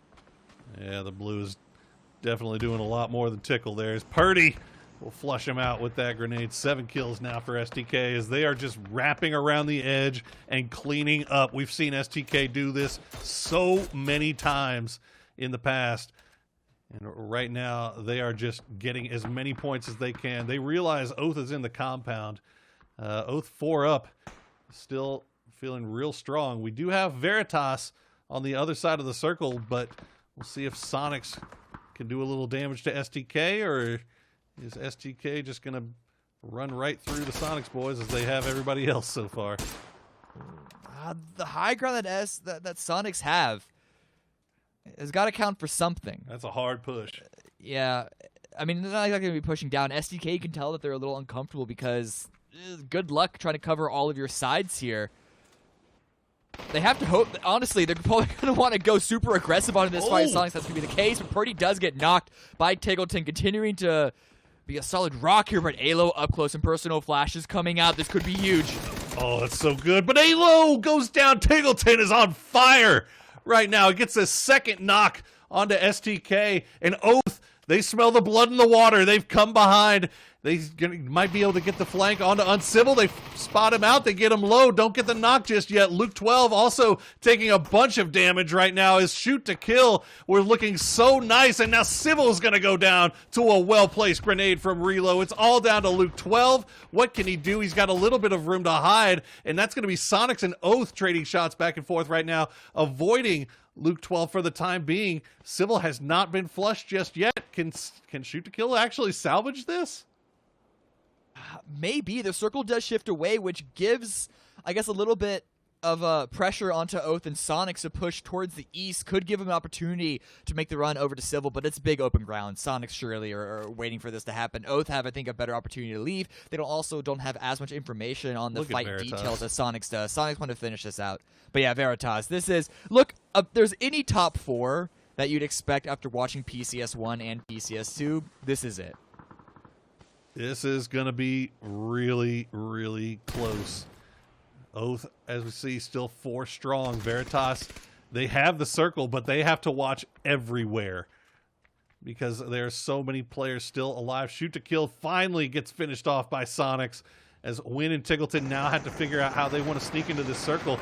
Oath is going to come over the top. They're going to find Penalol right off the bat. The Molotov to come behind it. See if they flush that out. Sharp Shot looks like was trying to maybe go for the res, but they're just going to pull back.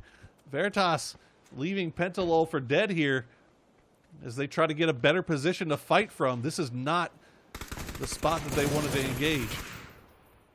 It was not a bad lineup by Veritas, but you can just see the lack of cover for a solid revive onto Penta, forcing Sharp Shot to pull away, making this a 3v4v2.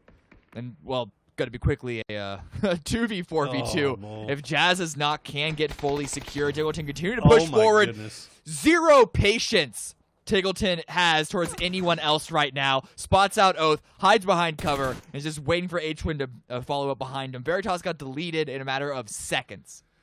I was listening to Shrimzy's stream a little bit before the games today, and you could hear Tiggleton in there. He was absolutely cracked. He said he was ready to go. He was so excited. 3 hours before games even started, he was hyped out of his mind, and he has brought that energy into these games. 6 kills on the board, and even though it's 4v2, you still feel like it's an even fight. Yeah, especially when Tiggleton's going off in the way that he is, and H-Win, of course, is no slouch either. Oath give them the opportunities. Oath do have the center of the circle. They have a widespread around it. But as you said, it's just, you got it. Sonics, they're on something right now. They've got some sort of spirit, some sort of energy, some sort of wind behind them. He's not missing anything right now. You got to look at Pat Caps. Pat Caps is the key here. If they can find a way to sneak Pat Caps over the top without H-Win or Tiggleton seeing him, Oath could get a really decent flank here, but the terrain just is so tough. It's not really providing from him. I mean, you see Snakers trying to go for a low-end flank here, and it's just not happening. They can't get it. So Win and Tig are doing a really, really good job of working with the terrain that they've got, and Oath can't find a way to crack this nut just yet. That was a really good denial of that rock by H-Win. But of course, the smoke coming out from Snakers is going to allow Balefrost the opportunity to retreat. But it's more just the status quo is not moving for either way. 20 seconds before the circle closes, but both teams are really inside. Tiggleton is the closest towards being outside. He's trying to use the high ground, trying to catch something. Relo is spotted out by H-Win.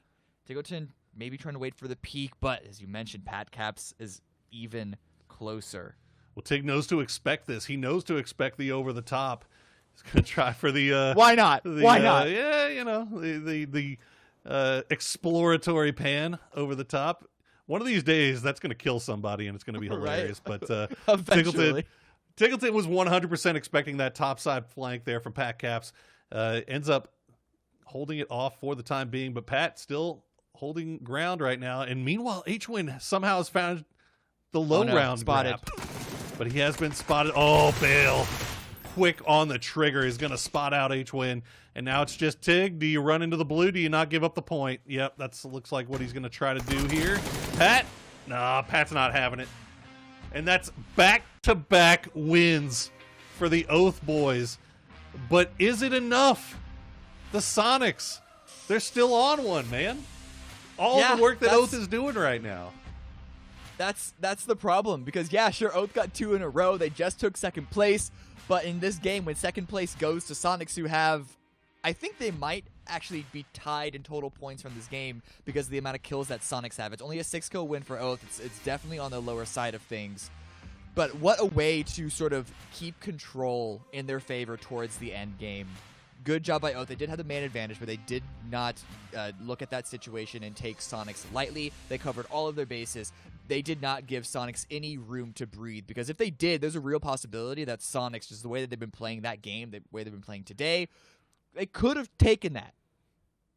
Look, Tickleton's feeling himself right now, and you could tell. I mean, it's 6 kills, and the way he's playing is just so confident. I mean, I know we overuse that word to such an extent, but you know, just you can tell just by the way he's playing, by the way he's positioning himself, by the way he's shooting, by the fights that he's engaging in, and the way he's pulling up and pulling out, and not, you know, giving up too much. It's fun to watch, and man, that was just the dismantling of Veritas and Shoot to Kill back to back was just a thing to behold. Yeah. I mean, there was nothing it felt like Shoot to Kill could do there, and most of that was Oath. But I mean, Sonic's got the 2 opening downs, so yeah, that was a wide open run for a lot of teams there on the hill. So, but still, that actually just makes it even better that Sonics and Oath were able to last as long. But enough from us. Let's hear what the Des has to say and break down that gorgeous game.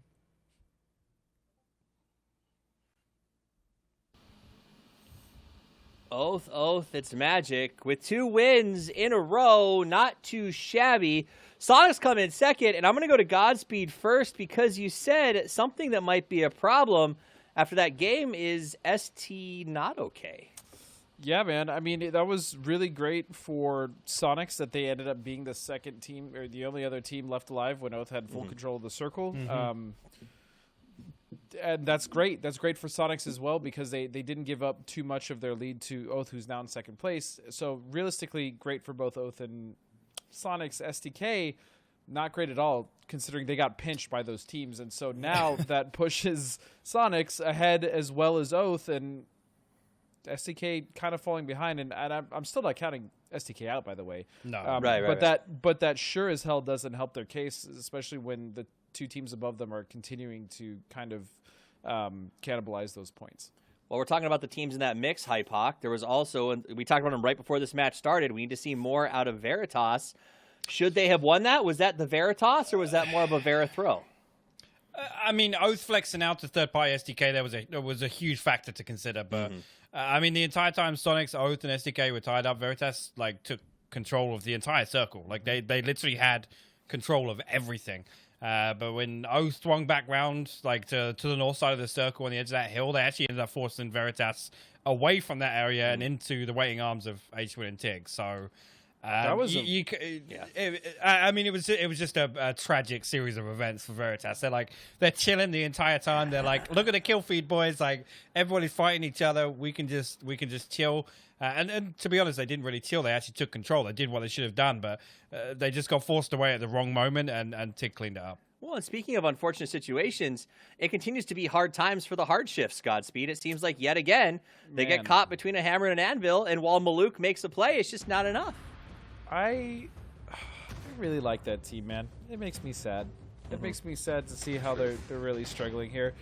But also, I just want to go back real quick to Sonics and Oath. That was beautiful teamwork. It was like a 6-man on the field. You know what I mean? They literally took out 2 teams together without touching each other. That was really impressive, man. But hard shifts, I don't know. They looked so good, before, and just recently I feel like they just haven't looked as strong as they have in the past.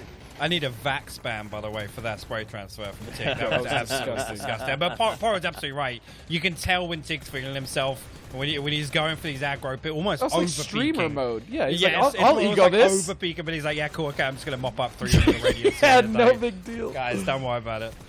Yeah, I mean, at the end, though, you could still see that. And I think, Godspeed, you pointed out when we watched the game, here at the end, he has a chance to deny this point from Oath, and streamer mode kicks in. Well, I feel like he was denying the point, in which I called out. Yeah. That's a good play because Oath is in second. Like, deny them the point. There's no, even with Tig, as talented as he is, there's no way that he's going to win a 4v1 with his back against the last circle. So I thought he was going to deny it. I was like, yep, good play. Like, I agreed with it. And then he's like, but I'm going to peek this too. You know what Maybe I mean? I should just look. Well, I don't know. I agree with that, and actually, to be fair, just a secondary shout out. It's a low kill win for Oath. You know, the expectation with them is that they frag out, they farm on their big wins, so to say. But I mean, Oath demonstrated some great restraint there in the late game. I mean, particularly when I think it was Tig sweeping low on the under. No, it must have been H-Win. Tig was on the, yeah. H-Win's sweeping low on the underside of the hill. Belfast spots him, and he doesn't peek for like 5 to 10 seconds. And you can literally see the moment where he's relaying that information. He waits for a second teammate to come and like double peek that. That's something that, you know, isn't something we come to expect of these young guns on Oath. As you mentioned, a low kill win. Let's take a look at the leaderboard from that match. And I will say this as I watched it. It was a lower kill win for them, Godspeed, but I think part of that was the quality of team that made up that sort of final five. Nobody let bodies linger. Nobody misread their flushes. You know what I mean? Like, they finished what they downed, so there wasn't as much for Oath to clean up traditionally. I mean, I just got it. I got it too. That was cold-blooded, but I see you. We all saw it. I think honestly with Oath they played that incredibly well.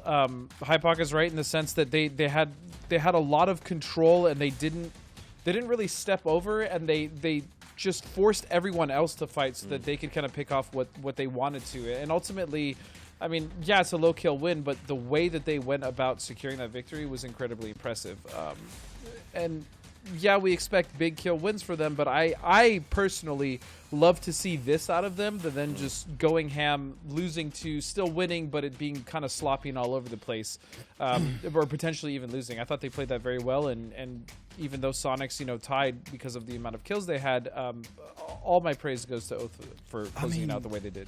I mean, look at it, though. Look at this. It's 16, 16, 13, 11. If you talk about our contenders, right? Yeah, that only four puts, right again, there. shoot to kill in terms of, like, it's still only a 6-point deficit from the start of the game because they managed to pull away 11 points from that.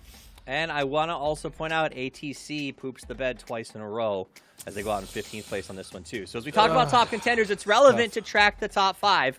It is tough. All right, top kills for that match. Tig coming in with the big 6. Second time in a row. This guy seems ridiculously unstoppable. Keenan with 4. Crawfresh, name we don't get to see that often, at 3. Victor and then Lampalot closing out the deal there. Any surprises here, Hypoc? Not particularly. I think that's actually going to put Tiggleton top, but we'll take a look at the overall at the end.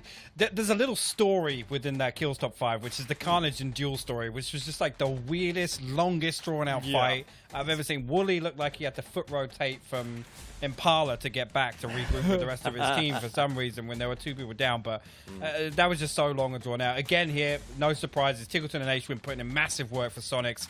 And again, Oath had a quiet game, and I think it's reflected in the stats, both in the kills and the damage overall.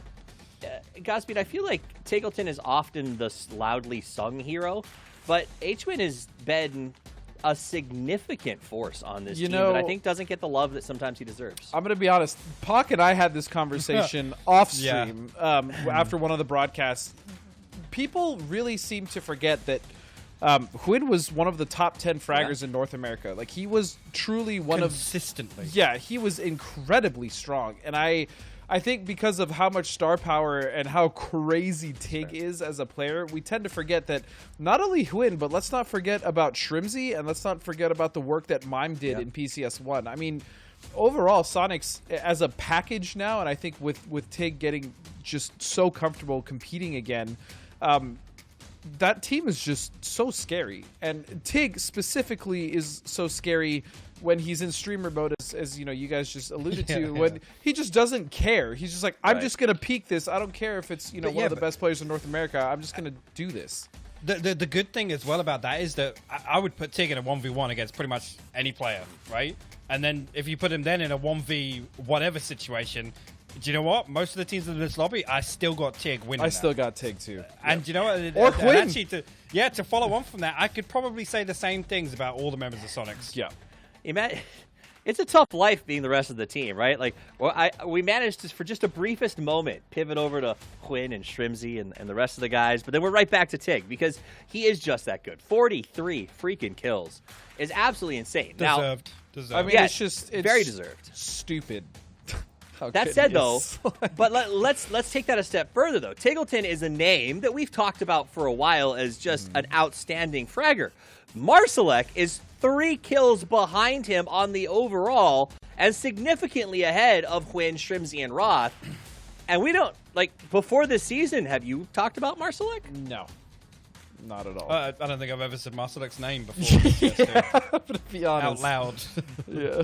We've seen them play. To myself, I know, sometimes I do in my head, but never out loud. well, and then I know they were at the PGI qualifiers. They've been kind of orbiting. But yes, exactly. They've never been in the same sentence. And look at this guy. He's absolutely insane. He's turned on fire. And you got to give some love to that right now. Let's look at the overall damage, see how that translates. And it translates almost exactly the way the kills do. Except that Tigleton, Jesus Christ, that much of a lead? Actually, Sorry. I'm sorry, Toffees, to cut you off, but I really have to say this. I think this screen right here, this is the best representation of the strongest players in North America right here. This exact top 5 overall. I mean, you're not even saying that. Maybe take Marsalek out of that. Yeah, you could. I mean, you could shuffle. The sad thing about Marsalek truly is the fact that he has been in the lead for so long. He's had 2 bad games, and still he finds himself in 2nd place overall for damage and kills. So, I mean, overall, yeah, you could maybe. I'm sure a lot of people would argue with me and swap certain players in or out, but to me, this has really been like the shiners of these teams and this lobby so far. Snaker's is going to be very happy to hear you say that. I can't believe you just said that on record. We're never gonna hear the end of that. Expect Kids the tweets deserve later. it, dude. I don't know. I don't want to throw shade when it's undeserved. So Snakers deserves to be up there. Respect. I totally respect that. Big shout out. I mean, honestly, the fact of the matter is you said that. We see the Sonics continuously showing up in the top 5. It is a phenomenal team. And I think at the end of PCS2, guys, we talked about sort of world class. Where do we go after the end of the PCS groupings? And we go to international. Everyone said, okay, STK has the international pedigree. We were saying maybe there's some others. Sonics, how do you feel right now in the form that they're in? If they go to internationals, are you ready to put your bets on them? No. I think STK is still the better international team. I would agree with that, and I think you've used the correct word there, which is pedigree. I think Sonics have performed very well and adjusted now with this roster change to fit in this lobby. But as we know, the LAN meta is the ultimate test for every single team.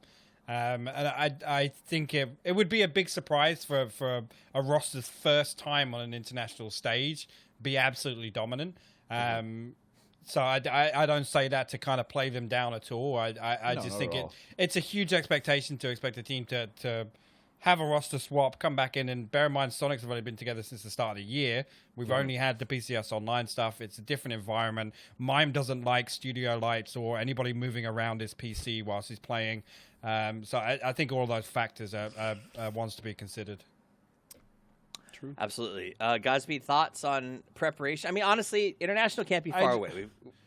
We got to start thinking about it. I just feel like to be fair, I don't know the type of prep that the Sonics have gone into, especially with how well they've been doing, and I'm sure they're looking at VODs and they're working together as a team to really kind of move forward. But I feel like the system around STK is better as far as prepping for international play. I don't know. I was going to say, I that's not to say that I don't think Sonics has the capability to grow into that potential on an international stage. I agree. And but I guess that's my next question, though, is how do you grow that potential right now? Is it just constant scrimming, doing well in our tournaments? Like, this is a difficult time, right? Because no one's playing internationally for the most part. Everyone's in their own regions. Every region is going to struggle with sort of preparing for the adaptation that's going to be necessary at the next stage. I think NA is in a weird spot where I don't think the caliber as a whole over 16 teams in this lobby is good practice for international. But what I do think is like the random variables That's true. the LAN meta brings is probably best equipped in NA. In the EU, we know things are very rehearsed. There are things that happen, and you can read teams much better. In NA, we just have these wild cards that can just blow up at any moment in a game. So take it with a pinch of salt. I think it's just research as well to add to Puck, to what he's saying. I mean, in North America, as with life, you can be the biggest dog in the yard, but if you're going to step into the pen with Demetrius Johnson, you better be ready to really throw down. Let's go to the casters, and the only two guys who could throw down with Demetrius Johnson, Cammy D and Poor Source.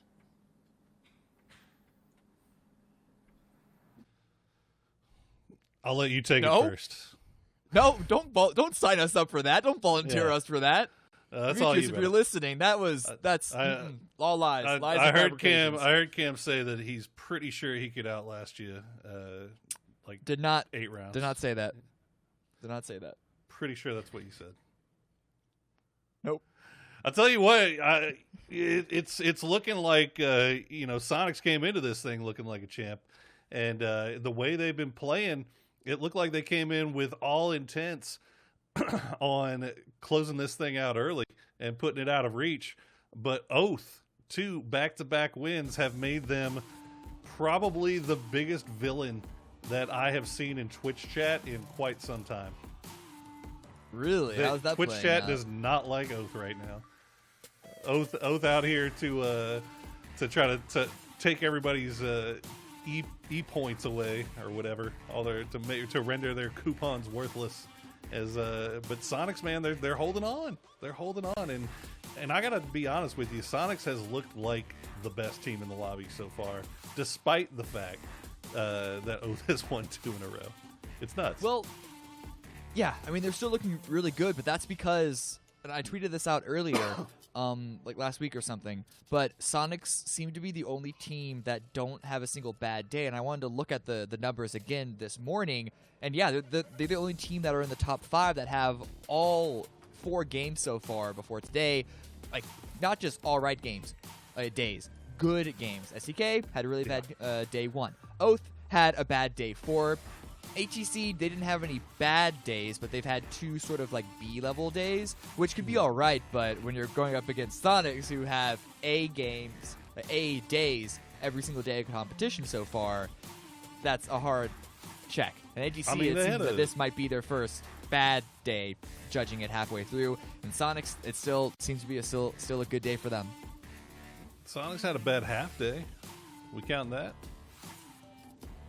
No. Like last week, the last 2 games, they 2 only wins. got 5 we're points. Good. Nah, it's a stretch. I'm planting my foot down. They got 2 wins there. That's a stretch. Yeah, but after their 2 wins, they didn't do anything. You know? Garbage. They got.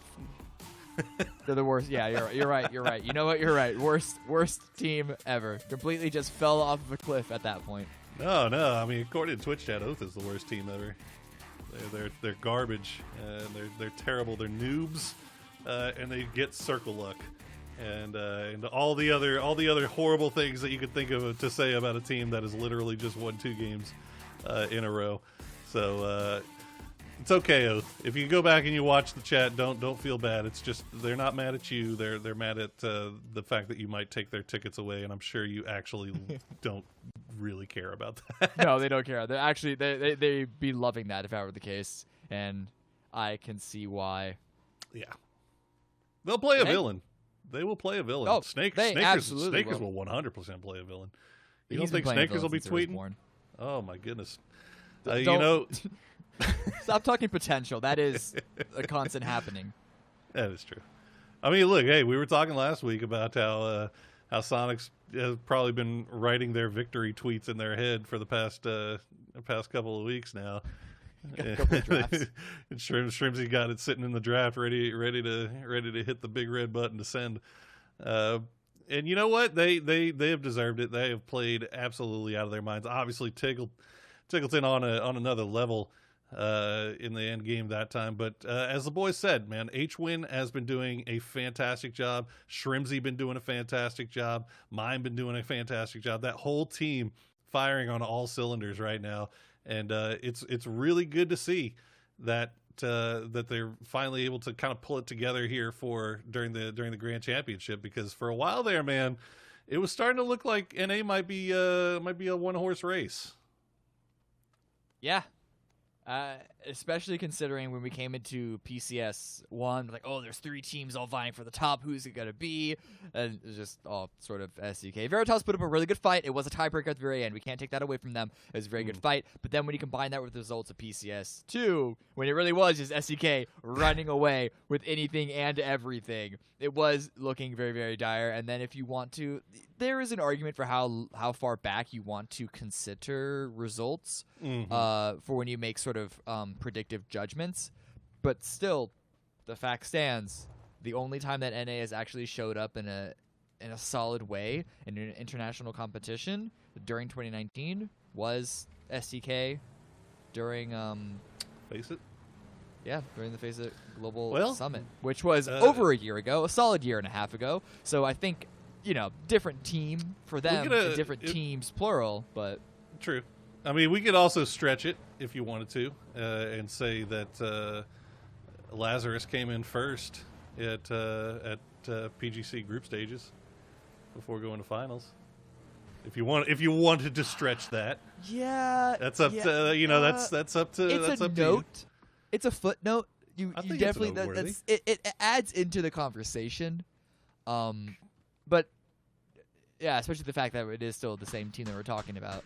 NA we haven't done well globally. Everyone knows that. We all know that. You know that. You're the biggest. You have Believe red, me. white, and blue all coursing in through your veins. Everybody, and make you sure still that know that. all of our European counterparts make sure to let me know at every possible convenience how well North America has done in international tournaments. Fortunately, Paper Thin's a lot nicer about things. A lot more polite. Yeah. Avenger, Froz, Sims, Pansy, nah, they're not polite. They let us know. I mean, but it's it's not without reason. well, though. why Paper is polite about it is because his region has actually won 'Cause PGI they're actually- and PGC Yeah, champions. they're actually good. Yeah, whereas I wasn't going that far. I mean, EU has their internationally tired of recognized teams, but yeah, they're getting tired of getting bullied on by Korea and China, so they got to pick on us because we're the it's a we're the yeah. ones. I mean, that's the start of bullying. It's a trickle down effect. When you grow up in a broken household, you become a broken individual, and you bully your classmates. That's really what it is. Is true. It's just unfortunate we're the scrawny kid with can't really develop muscle, doesn't They got eat a little lot, noodle and arms. just- yeah, exactly, and just gets Yeah. pushed around, constantly whining. It's We're the kid that cross country gets- team right now. we're like the orchestra kid. okay. There it is. Because cross country, at least they can run away from the bullies. But no, That's the true. orchestra kids. That's a rough one. Yeah.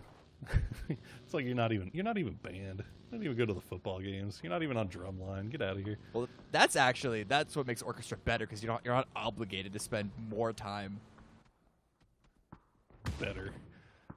Arguably. Well, I got a better pick for a extracurricular because if you are in a band that also has to do football, that's almost like double duty. It's 2 clubs in one. Anyway, back to the game. Back to the game. Southwest Circle. Yeah. So we avoid going up to the north once again, and in positive news, D-Rich for 303 has managed to avoid Veritas, although Veritas doesn't seem like they've put 2 and 2 together just yet. But D-Rich getting out of there and surviving for the time being, although it looks like now he's gotten spotted out by Dodge from 3 miles away. So 303's issues. It's not the worst thing that could have been happening, but they're taking a little bit of time here looting up Mono Nuevo, and as a result, they kind of lose the position that D-Rich had scouted out for them. We're gonna dodge another team at the bottom. These guys are at the biggie bottom. Prop trying to pull up, get a little shots, can't land them on Zray, and doesn't feel comfortable trying to just forcefully take that position. I think if he knew that the rest of Carnage were on the opposite side of that valley, maybe the rest of Dodge could have actually pulled up and made something out of it. Take that compound away from Zray. But this is we've seen this part of the map played out time and time again. This is the infamous preseason part of Miramar. It can be a little rough. There are a lot of valleys that are difficult, if not outright impossible, to cross. And there's also a lot of places that just solo players, duo pairs can hide out in. Control is kind of difficult. That being said, a lot of elevation. So it sort of counters that. You get control in different ways, I suppose. Yeah, and I think if this circle has one thing going for it, is that like you said, it has been seen so often that this is kind of one of those scripted circles in a way, where you kind of know where everybody's going to be right off the bat. You can adjust your rotation patterns around it accordingly, stay relatively safe in the early game, although Leda does find himself in a little bit of a pickle here, right on top of Zray-God. Not sure if Zray-God knows he's there, or Ripper knows he's there. I don't see the vehicle for Leda or where he pulled up, but he definitely, oh, yep. There you go. You got to hit those shots, and you're going to find it. Leda going to get the easy down and the flush, and Carnage losing one early. Yeah, just in time too for Leda as well. They need that opening to get into the circle. It was a hard shift towards the northeast. You already see a number of vehicles leaving Chumacera and actually crossing the road once again to go take that hilltop just below Power Grid, just to the west of Picados. There's also that field with the number of compounds that Oath are vying for right now. This is an awkward transition away.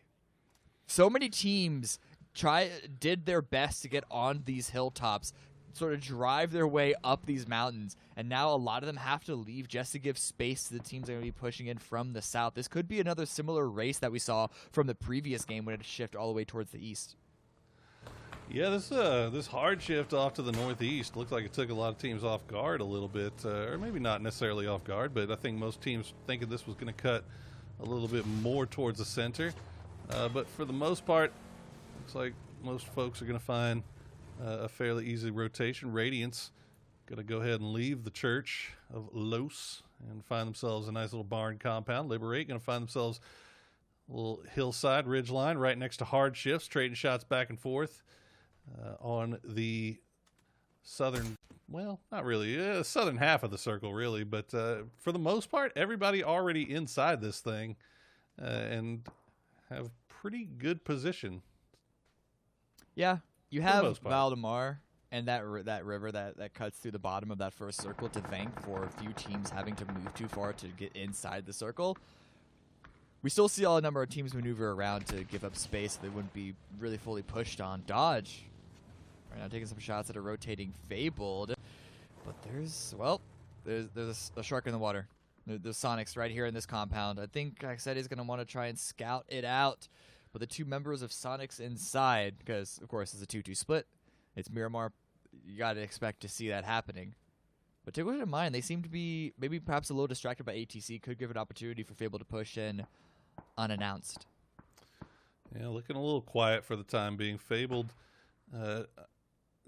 didn't want to overextend any more than they already had, considering that they still had Greg Shot and Hella, I believe, coming up from the very far south. So they were just trying to find some piece of ground where they could all meet back up again without getting shot at, which is pretty much all that they were able to find. Really, the spot that they have is safe for the time being. We'll see what they do from there. Meanwhile, Shoot to Kill coming in from the north side. They find a compound just to the south of the Power Grid, taking a few shots at long range here towards Radiance. They do have the intersection just off to the south where nobody is playing, surprisingly. You can see it right there, the gas station.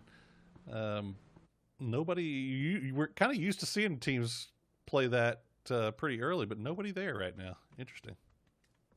I could easily see a team bomb in if it's a shift towards the north once again. You could see 303 ATC try and take that position. If it goes back down south, SEK or Illusion could race for that spot. That's about to happen. See where it's going to go. It's going to be a shift, hard shift one way or the other. It's going to be a pretty hard shift towards the west, and SEK, they might want to go for that gas station immediately. They should have the sight line. They should be able to tell that no one is inside there.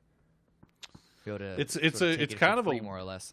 Yeah, it's kind of a weird sight line because that gas station is a little bit in a depression there. With the ridge lines around it, but I think they still can see it. And it looks like they are going to send one just to be sure. They're going to send Purdy but he's got Luke right behind him just in case. And yeah, they're going to go ahead and take that for free.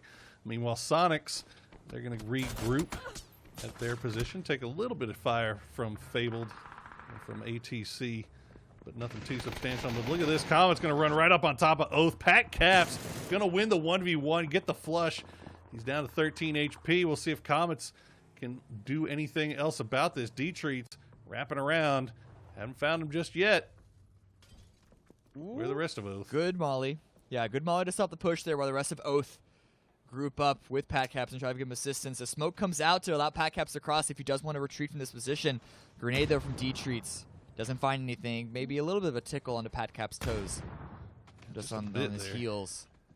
But Monty trying to find more angles. I'm interested to see how Oath decides to play this. I don't think they've realized how many of Comets it is. They don't want to give up Pat Caps for free, obviously, but they're going to go ahead and play it safely, laying down the smoke wall to come over here and provide some support. They do have hardships, you can see just off in the distance. So you want to be careful. Don't give away any free angles on this. But this is going to take some clever cleaning up here on the part of Oath to get out of this with 2 kills and no losses. I mean, a lot of smokes. Allow the retreat if needed. Expectation of someone inside that big open area.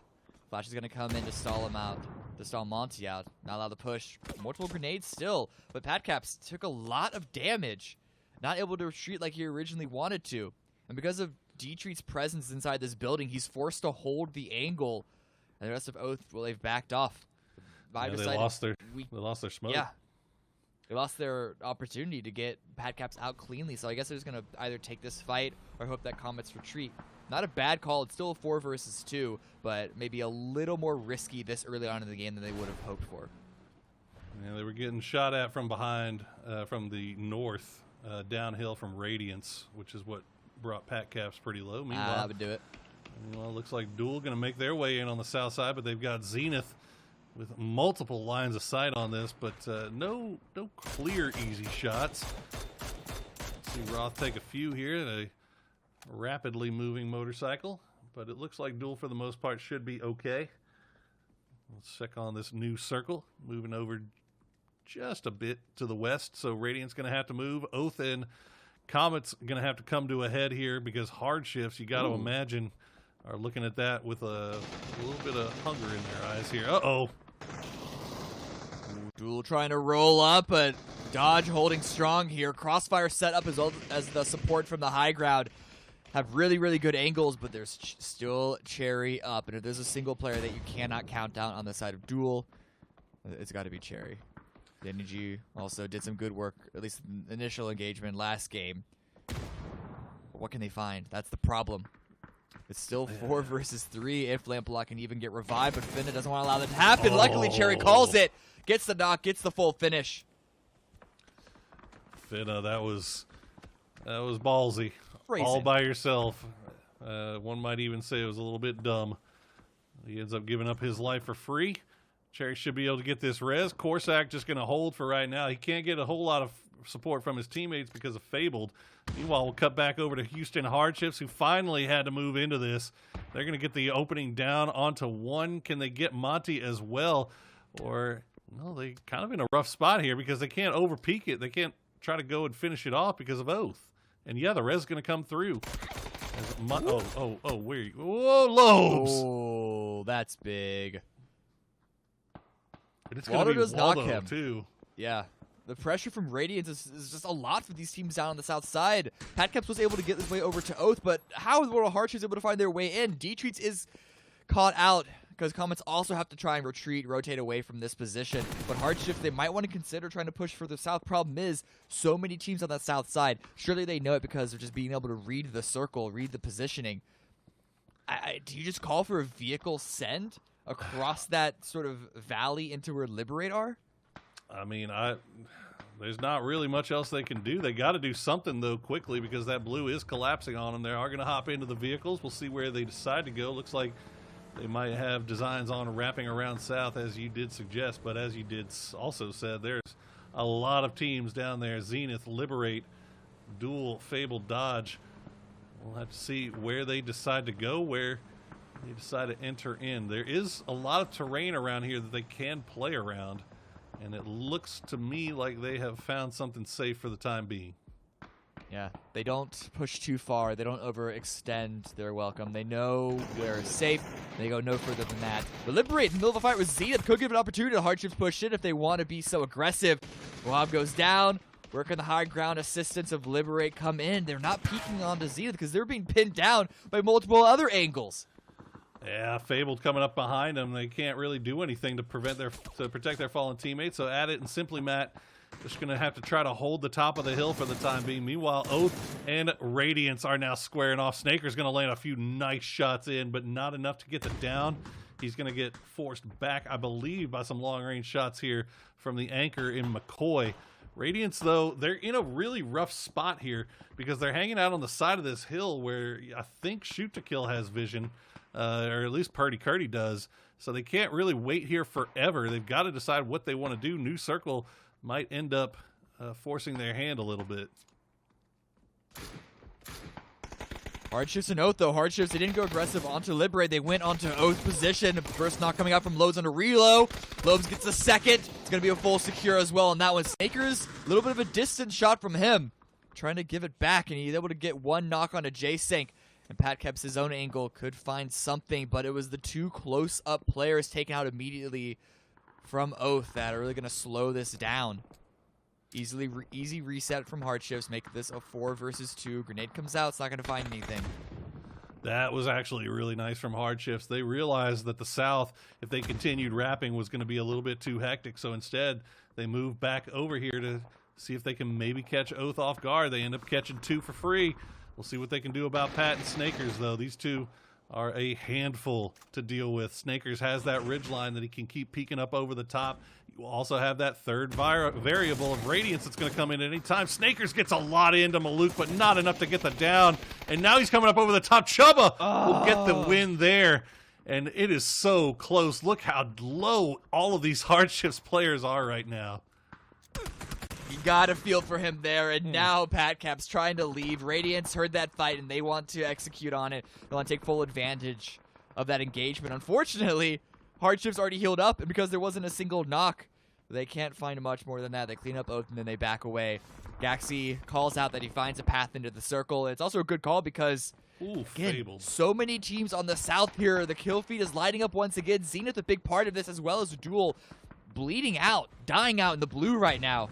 But the smoke is the only thing here to stop Zenith and Fabled from really duking it out. Oh wait, no, Fabled already died. That's just their game tag. They are donezo, and I believe Duel's probably not too much farther behind them because they were completely pinned out in the blue there between Fabled and Zenith.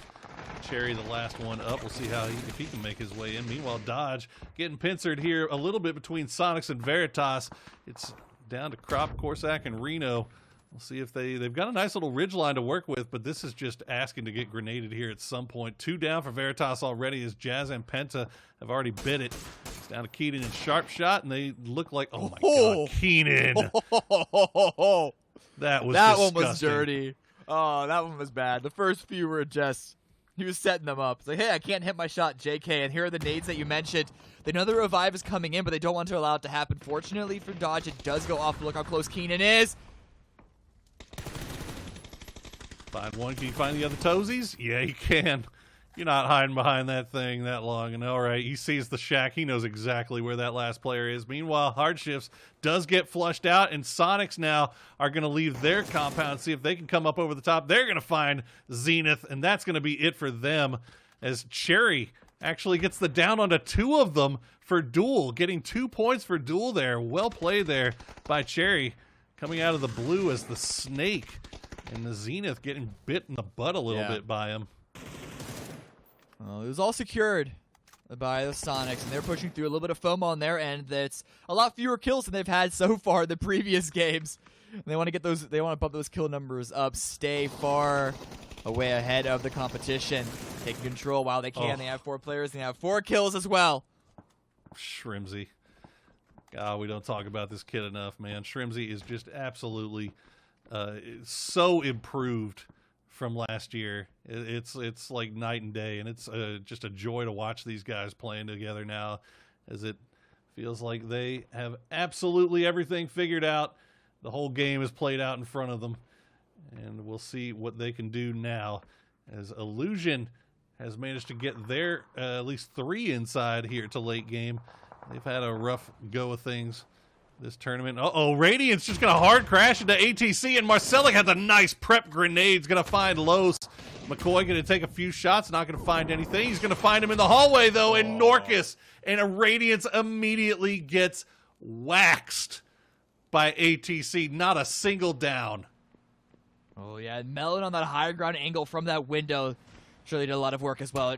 I couldn't even tell you how that happened. It was over so fast. It just shows you the risk of bombing in. And HEC, again, show how strong they are at holding down a position. Not exactly the most proficient when they have to push out, when they got to take ground from another team. But if they're in the center of the circle, if they have cover behind, it is difficult uprooting them. They are on the edge this time around. So we'll see who the next circle shifts. It might make it more pushing STK. STK in a rough spot right now. You see that sitting on 0 kills, but they had great position early on. Luke's going to go down. Purdy going to go down and get flushed as well by Icy Flex as the smoke wall continues. That's about 7 smokes right on top of each other. I would expect those boys to be a little bit better about that smoke wall.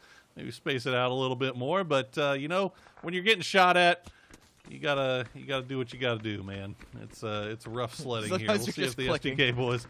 Yeah, sometimes you're just hoping to God that thing lands somewhere. We'll see if they can get in, but it is not looking great for the boys right now.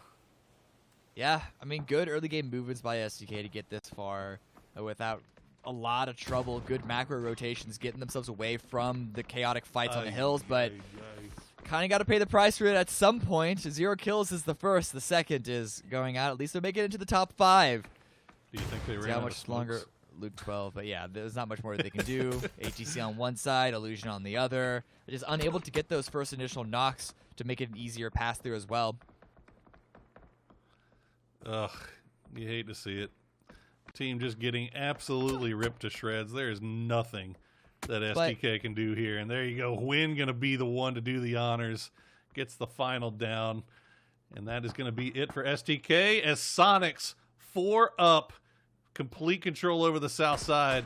We'll see if, I mean, obviously they're looking pretty good. We'll see if ATC can manage to pull something out of a hat here and maybe jump up and get back involved in this race for the first.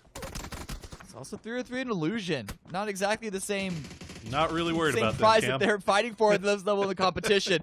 But unfortunately, 3-0-3, unable to really do much at that point. And making the 4th place, a lot better of a game for them in previous matches. And they did enough damage to Illusion, I think, that Illusion got to be licking their wounds for a fair bit, giving prime opportunity for both Sonics to take ground, as well as ATC to leave that compound and take ground of their own. No one was in the center of the circle because of how wide open it was. And it's a hard call to leave the high ground of this hilltop for both ATC that they're now approaching, and then the Sonics that they're sending out a few adventurers down closer towards the center. Yeah, this is going to be a really interesting late game here just because of exactly what you talked about. This terrain, these hills, these valleys, these ridges that everybody gets to work around, especially if Sonics can flush out Icy Flex here, which I imagine will be coming pretty quickly because they know exactly where he is. But look at this. Sonics coming right on top. They're going to get the initial down onto one, and they get the other. No Mime over peaks, and Melon eats his lunch. And that's going to be it for Mime, as a 1-1 trade coming out to start off this fight between ATC and Sonics. That barrel up close, Aguila could do a lot of work with it. And because Sonics, they know that there's at least one more member of Illusion here, they have to deal with that before they can focus 100% on ATC. And that doesn't feel comfortable. The grenade is being primed. Shots coming from ATC as well. Good cook by Shrimzy. Medium rare, just as you like it. And now this gives him a secondary side angle to assist the rest of his teammates. But out in the open, not a lot of cover. Gotta be careful down there. Shrimzy, the most important role that Shrimzy is playing right now is to be alive and be there. It's not even so much the damage that he can not do; stopping. it's the distraction that he causes. He's just running right into him, though. He's W keying. We said Sonics like the W key. Well, boy, they are sure going with that here. As Malone is going to get taken out by Shrimzy. Shrimzy will try to take a few shots back towards Aguila, but force his head back down low again. Look at this, Sonics. I mean, this is an ego push right here. They are not at all concerned about losing this fight to ATC. Ooh, watch your angle, Tig. Aguila almost peeked over, spotted out. I don't know if he's fired that gun yet. Just lying in wait, waiting for another overextension, waiting for the ego peek, as you said. Ooh, trying to go for it, but Tiggleton as well as Shrimzy's angle is going to make that incredibly difficult. More flashes come out to try and give his teammates a little bit of space, Aguila, but he's going to have to land some amazing shots from this position up close, but he's found. Oh, my goodness. Oh, Norcus going to get the down with the grenade. Shrimzy, though, coming up from behind. H-Win just holding the line right now, making sure that they don't peek over the top. Norcus, does he go for the res here while Tig is down? I don't know. That blue is pushing right in. You don't really have much of a choice here, bro. You got to go do something. As he comes over the top, he's going to spot out ahead. It's not going to be enough, and it's going to be Shrimzy, I believe. Or was it Win that got the last kill there? I think it was Shrimzy.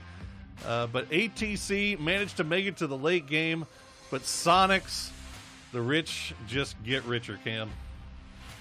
Yeah, that one-for-one trade initially between Sonics and ATC, it was even on paper, but it slowed down ATC's push enough that Sonics' setup did not allow ATC to push out of that compound much at all. You saw that, especially with that just brazen open-air push by Shrimzy. ATC were still tucked into the corner. They didn't really grab much land before that initial engagement, and because of that, it was just a complete surround, just ankle fest. Held by Sonics on the ACC. You can't really blame ATC. I mean, they had great ridge lines to work with, and you know, if they were able to spot out that push from Shrimzy, and if they were able to get the down onto Shrimzy, that game might end up in a different way. But fortunately for Shrimzy, I mean, he broke line of sight, just made the perfect push, and had the perfect angle. And once he got that down, it was pretty much written in stone at that point. It was just a question of how long it was going to take and who were going to get the kills there at the end.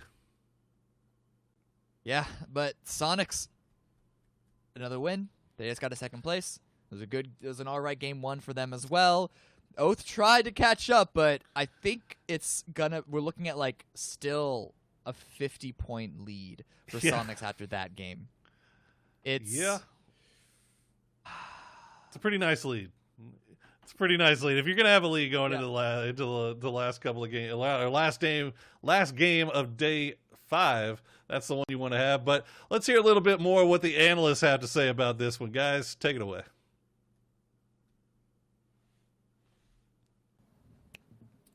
I mean, Poro said it, the rich get richer. I want to take a second to make a plea to everyone that's not the Sonics to step the hell up, because I'd like to be a little bit on the edge of my seat tomorrow at this point. And their point totals are ridiculous. Also, guys, SDK has one chicken dinner, but the top two teams, Sonics and Oath, have 10 of the chicken dinners out of 19 games played. That's pretty wild to me, Hypoc. I mean, it is, but the way Sonics are playing, and again, we write off the two bad games from last week, which was disappointing because of the level at which they were operating. But I mean, this time around, just a different story. That they're playing with confidence. You can see them really like utilizing individual roles really well. It's not kind of just like this death ball tactic where they're just running at teams. It's well thought out. You can see the planning going into it. I mean, it kind of does speak for itself, really, when you look at that chicken dinner counter. Godspeed, as we get ready to watch the highlights of that match. Was it similar to the last game where it sort of just came down to crazy plays at the end, or was that sort of a Sonics had that in the bag with positioning for the most of it? It was mostly positioning, but to kind of further on Hypoc's point, I mean, Sonics are just tearing teams apart. Whenever they fight, like everything, as Poc said, it's so calculated, and the way that they're able to split these teams and really just pick them apart, it's impressive, man. And a lot of that is obviously on the back of Tig just having basically cheats built into his very core and fiber, but he's just insane, and so is Huynh and the rest of the team. So when they start, look at this, that grenade was disgusting, right? By the way, So I think that's the longest I've ever seen anybody hold a nade in their I hand couldn't believe it before. wasn't blowing up yet, to be honest. that was, and that's what I'm talking about, though. Like, all of these guys are just, when they are on, I don't even really know if STK can necessarily compete with them as heavily, because as good as STK is, I think mechanically, if you look at each individual player on Sonics, I would say that they technically have the better players. That doesn't mean they're the better team, like the actual, greater sum of its parts. But I just, man, Sonics are just they're making tomorrow potentially really boring. I mean, I think that you hit the nail on the head, Hypok, when you said I've never seen a nade cook that long. Like, the reality is the brass on Shrimzy to hold it to that extent and guarantee the kill just shows how well he knows it. Yeah, I mean as well. Obviously, the time where the pin is actually pulled is completely different. But the other thing to think about, and you guys obviously watch him, might not realize it, but the whole time Shrimzy's relaying information there, a tag comes in from one of his teammates into the shack, and that's when he gets the call. That's when he gets the call to pop the pin, walk up, and that kind of coordination is. It's rare to see in any team, so it's fantastic to see Sonics pull things off like that. I mean, it's great to catch it on the camera as well. Absolutely. Let's take a look at the leaderboard. That's true. So often we don't get to see some of those truly brilliant moments. The Sonics, though, it's hard not to see those truly brilliant moments, Godspeed, as they just keep happening. And if the camera is not on Tingleton and you miss his, you're going to get Huynh. And if you're not on Huynh, you're going to get Shrimzy's. These guys are insane right now. Yeah, or Mimes. I mean, I really hate beating the subject, but they're just playing insane. They're playing really insane, and they've shown it. I mean, they had 2 bad games. We've talked about that last week, and they're just They technically had 1 bad game today where they only had 3 points, but even then, they were fighting for every inch that they were, moving up until they eventually, weren't, and they died. But honestly, I think they're doing well, and I really also want to talk about ATC, man. Yes. I mean, 13 points again, the consistency that they're finding. Zenith is kind of finding a little bit of a foothold today as well, but really ATC is also finding a lot of success, and they've been kind of doing so a little more quietly under the radar. But, it's also nice to see Illusion and 303 and Dodge as well kind of make something happen, but I'm starting to think it's a little too late for these guys. As far as making the top 3, obviously if they want to finish somewhere in the top 8 to really kind of salvage this event for themselves. But it's not possible for them to win this anymore. It's nice to see some moments. Zenith getting 9 kills is not a small feat, so we got to give him some love for that. You see Kickstart with 5 all by himself. Icy Flex gets 4. The reality for me of that game, though, Hypok, is the fact that 2 of the contenders in the form of Oath and STK finished outside the top 11, and that just blows the doors wide open for, as you can see, the guys from Sonics to keep pushing. Yeah, I mean, STK just had an absolute nightmare, really, on the north side of that circle. Yeah, dude. And again, man. I mean, the thing to consider there, so Sonics is the way they were proactive ahead of Circle 6, and they literally, you can see them. They had the perfect setup, and they had the time to plan. And when Sonics have the time to do that, you can see that. I mean, the one that comes back, a similar circle from week 1 on one of the Miramars, where Sonics had a fantastic setup in terms of positions. But they fought for the high ground, and then in Circle 6, the next shift pops, and it's like, oh, okay, cool, we can see the whole circle now. Like, let's go. Do you know what I mean? And at that point, everybody else the other 4 teams that were alive were nowhere near the hill. They were forced to play a prone game, find a shack, find a rock. And STK, unfortunately, were one of those teams that once they had to come out of the compound, they just had nothing to play to. And I do want to give a bit of a shout out here, because in the last segment, I think I was a little bit hard on Zenith because they haven't lived up to what my potential expectation is. But the reality is, going into this game, they had passed ATC. They were in 4th place. They just had a 9-kill game. I think that maybe I should give Zenith a little bit more credit. I wonder if maybe Kickstart listened and was like, F you guys, I'm going to go out there and do some crazy damage here and show you that we're a good team. I do want to give them some love because they made it to the top 5 and they deserve that, and we were a little hard on them last time around. I guess that's all I really want to put out there. But again, top 5 damage dealers is full of the Hurricane. It never seems to stop. And just like that, Zenith is in 5th. Any trolls in the chat pass them, but only by 2, and it becomes, I want to say, a 3-horse race at the top, Godspeed, but it's not, is it? It's not looking that way. It's looking real Sonics right now. That's all I'm gonna say. I mean, I would kind of agree that game is, I mean, more than likely the one that gives Sonics the championship. To be honest, as long as they don't, excuse my French, but absolutely shit the sheets tomorrow, then, and I mean, crazier things have happened, but that one for me, like now they can kind of do a safer play style. They've made the plays they need to, and I mean, look at that. We've got one more game today, and then only 4 tomorrow. You've got, if you're a betting man, you're betting Sonics now. Yeah. Well, it's too late. Y'all should have put your coupons on them sooner. Godspeed. I was just gonna say I would actually like to see them just continue this pace today, and then if you're gonna coast tomorrow, don't do it today. I mean, they're doing so well. If I had a decision to make on how they play, I would not change anything, just because I feel like the way they're playing is so damn consistent. But Hypoc is right. If they really want to let off the gas after another good game potentially in this final game of the day, they've definitely earned it. I don't think they will. I don't think they will either. But I will say that you are right, and they have earned it at that point tomorrow. They're just the reason I say I think this is one of the most influential games is just because of how SDK and Oath fared in that. And I mean, in the previous game, I said it was still a three horse race, right? That one for me widened the gap enough. It was a 3-horse race. Quite a bit.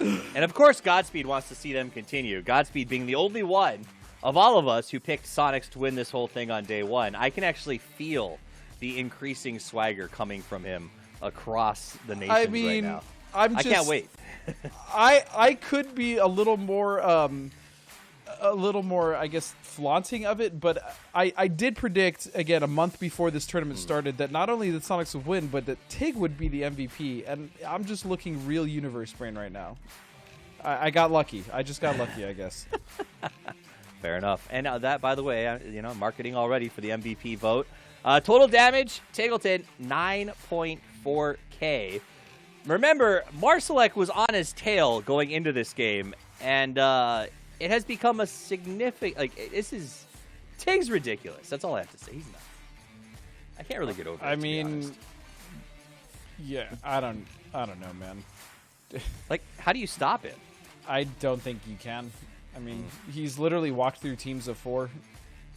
Yeah, and the other thing is, and again, throughout the entirety of PCS1, Sonics made me look a fool because I predicted them every single week, and you really did. They didn't deliver. So it actually makes me really happy to see them kind of hit this form now. And there was a lot of questions over the roster change. Profi, obviously a huge name within North American PUBG. One of the few North American players that's actually won championships. He's won international lands. Only a handful of NA players can say that, but for Tigleton to step in and for them to look as rocky as they did in the first few weeks and treat the group stages as scrims, they said it themselves. They were looking at that as good practice. Like they've hit it now, and it makes me really happy to see. There's a quote from one of my favorite movies where they ask, "How do you beat someone unbeatable?" How do you beat that guy? And they said, "In his bed while he sleeps," because on the field with a weapon, he is unstoppable. And I think you're right. That idea earlier you guys put up there, putting Tig up against any 1v1, any 2v1, maybe any 4v1 in North America, he potentially comes out on top. I mean, when Tig went down with the trade in Aguila in that last one, I saw a glimmer of hope for ATC for a second, Hey, but there's always a contingency plan, right? Yeah. And that play from Shrimzy is just like, do you know what? If the worst possible thing happens and that guy gets 2 downs, I'm just in the most ridiculous flank. He's not going to see it coming. Blue's going to be forcing him. It's stuff like that when I was talking about earlier, like Sonics having good setups now in team fights where we didn't see them have that previously. They're proactive. They're not just kind of tunneled in on, taking that gunfight with that player. It's always doing something else. Tig seems to be unstoppable. Let's go to our final match of the game with our own unstoppable forces. It is Cammy D and Porosaurus with the call. Gentlemen.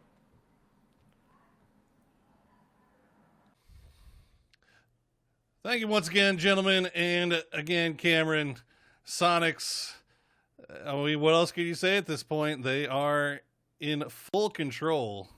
Yeah. Now, that being said, it's not... Go on. All I'm saying, last day of PCS 1, Wildcard put up 68 points. Shoot to Kill put up 62. Is it possible that one of these teams can come back? Absolutely. So let me run the numbers here. Is Doing it a little bit of probable? addition here, No, and it's not probable. But Yeah, it's actually, possible. my math is If- all if- scribbles. So Look, all I'm saying is PCS won last day after that thing was done. Obviously Shoot to Kill got all the hype because they won the damn thing, but we kind of sleep on the fact that Wildcard got 68 points in one day out of nowhere, coming up out of I mean, they came up from like 4th or 5th to really make a run for the thing. Now, is that likely to happen again? Probably not. I mean, Sonics just looks so in control right now, but it's possible. It's always possible. you always have to mention when you're talking about a points gap and can they get this many points in this many games? That is also assuming the team that you're trying to catch up is making 0 points. Right. So let's just assume that Sonics get 5. It's a bad game for them, and they get 5 points. I like how that's a bad game for Sonics right now, but 5 points. That's going to put them at like 225. That means that Oath need to get themselves, before points from this game, 57, I think. 57 points. Let's make it an average game for them. 50. Well, it's still going to be around 45 to 50 points tomorrow. Sonics had to have the worst day ever, along with Oath having such a great day in order for that to happen. Well, the worst day that Sonics had during the group stages was 13 points. Yep. So it's I mean, possible. you're right. You're right, but that was look, also I'm just that was throwing week it one, out wasn't there. it? No, it was week 3. It was the final. Oh, you're week. right. Oh, Week you're 3, right. they got 13 points against I think it was group A, which is the Shoot to Kill group. Just saying, just throwing that out there. But look, is it probable? It's not. It's probably not going to happen. I mean, like, look, the way Sonics is playing right now is just beyond reproach. I mean, they look so clean in every aspect of their game. It's looking like it's a done deal. But I for one would like to see a little bit of excitement going into that final day. Here's a little bit of excitement. Oh. Nah, never mind. It's ruined. It's over. Rip was there behind enemy lines, a bit too close and personal with Zenith, but the You know collapse how I on know him the very M16 effectively. is trash? When you lose a But to 1v1 lose against to a a pumped shotgun. It was no. It was the double barrel. Okay, sorry. Yeah. Sorry. So that's a little more forgiving. A little better. We'll cut him a little bit of slack there. A little bit more slack. Still not a lot, but a little bit more. Look at Malone. Where- I know what it's Melon. happened I to just like saying Malone. I like put the accent on the wrong syllable. But yeah, ATC got a little bit knocked around there, it looks like. But they all managed to find their way into the family Suburban as they cruise into San Martin to go hit up the Bed Bath & Beyond. Yeah, this is maybe Home Depot. an interesting map. I don't know. It was a very southern plain. The first circle is a very western, a little bit south circle. A lot of teams are in interesting positions. Luckily enough, a lot of those teams that are in their B drop spots are close to, if not already inside the circle. In fact, STK, they're not in Hacienda. Their secondary drop spot was I'm awful at pronouncing this name. Look, you're never going to catch me saying anything about people's pronunciations. I'm from the South. I can barely pronounce English words correctly. So. Yeah, but you at least have a little bit of charm when you mispronounce things. For me, it's just like, who's this? Puerto Who's this Pariso? Jack? Yeah, Puerto Pariso. That's actually that sounds right. Anyway, they're there. Close enough. They're not Close in enough. Hacienda. That's It's a where pretty they'd easy be. rotation for a lot of teams. We are going to see if this Southern Highway, we're going to be seeing Duel come up from Impala down that way. Zenith already making their way that way. We're going to see that Southern Highway a little crowded potentially. And then, of course, there's up here Oath, not too far away from Liberate, having to push in towards the west as well, which, of course, Sonics and Picado holding that line in the circle. It's going to be a little unique. I don't think it's going to be a lot. It is a smaller circle because of the unreachable area on the west side, but it's a lot of open area. Yeah, I'm curious to see if STK, given their position, tries to do a little bit of camping, a little bit of lower tier team farming here, as they have been accused of doing in the past by hanging out on that southern road. There's a number of teams that like to make those far south rotations along that road, and none of them are in the top 8 right now. So say what you will about that. Maybe SDK might be camping out Duel, maybe camping out a little Fabled. We'll see. Have to keep an eye on that as we go forward. I do want to give a shout out to some of the bandwagon Sonics fans in the chat. I know it's been a really long and arduous week-long struggle supporting this team, going through the ups and downs these last 7 days since you put your coupons on Sonics. So real big shout out to you guys. I know it's been tough, but now you might finally see some return on your your week-long emotional investment into this team. Very excited for you. Yeah, you joined up right at the right time. Fair weather fans. Let's see where they are next PCS3 when I can't think of a reasonable joke to make out of that. Something Sonic's gonna tank again. I don't know. It's not even based on anything. It's just a pure speculation that Sonics are gonna not perform well, which I think is just completely flawed unless they go through multiple roster changes. Because I'll just never not make fun of bandwagon fans, man. It's just too easy. It's too easy, and it's look at Ice Tech just hanging out on that ridge line. Doesn't want to get doned by the Yaxer. So he'll go ahead and let the Comets proceed. He will get joined by Guabi. It looks like this is happening on the very, very far eastern edge of the circle. They do have 2 more from Liberate that are on their way, but they're still well north of Los Leones. So it'll be a little bit of a slow transition. Okay. Interesting. SDK. Doing a little bit of island transition here, huh? Yeah. All the way towards Prison Island through Los Higos. Good call, because Zenith have at least one member on that road, potential trap coming out from them. And I think when you're coming in as late as SDK are off to do, they were the last one to drop out of the plane. They had to drive the furthest, at least regarding that southern side. I think this is a pretty safe bet to take. And SDK, we talked about it before, good coming in on the edge, so it's definitely not as unreasonable of a task for them. There you go. Reno going to be dodging a few bullets there from Honey Badger. Just barely getting in time, and now Honey Badger, as it seems like we see this quite a bit for 303. He's going to find himself all by himself, but this is kind of the side effect of doing that early game 4-way split that 303 does like to do. It worked out for him great during group stages, less so during the finals here. So yeah, we have to go back and revisit that strategy, see if we can clean that up a little bit. For the future.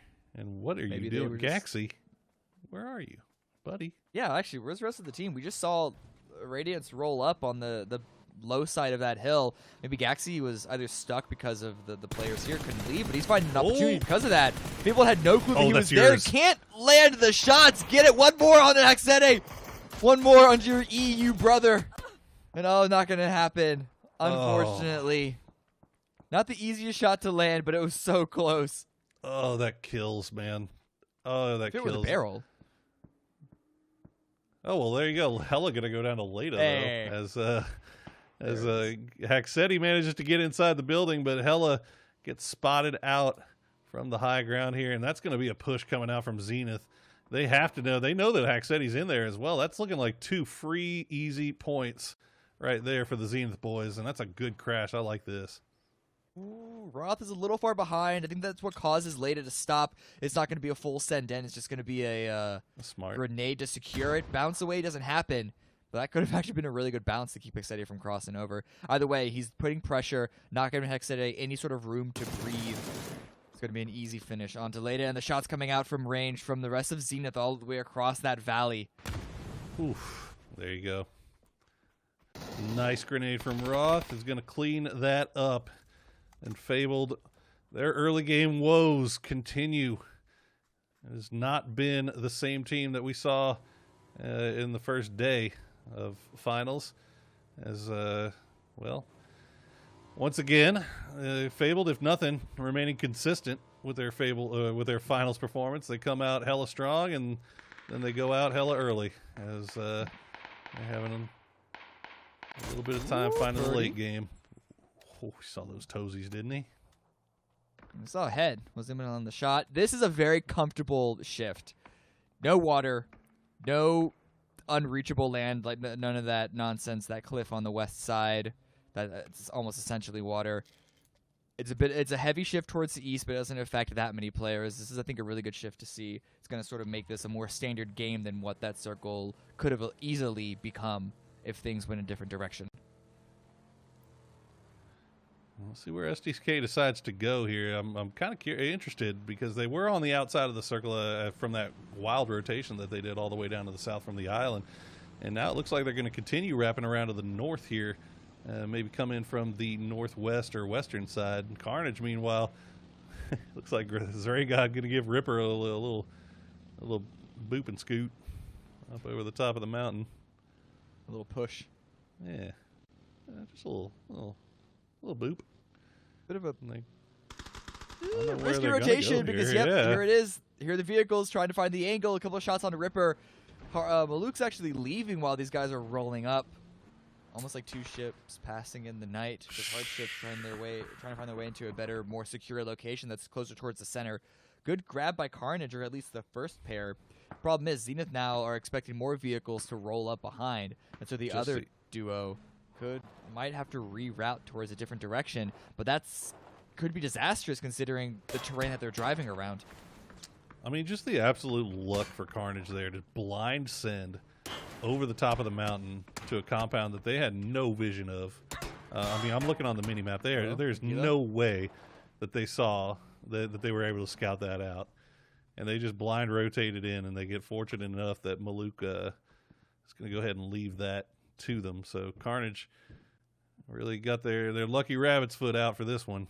We see if Comets maybe find their way a little bit further up the leaderboard. Sitting in 12th right now. There is a lot of money on the line based off of where you finish, as well as varying percentages of that total piece of the pie. So still a lot left to play for here for these teams. As you see, Victor going to find the opening down in Aguabi.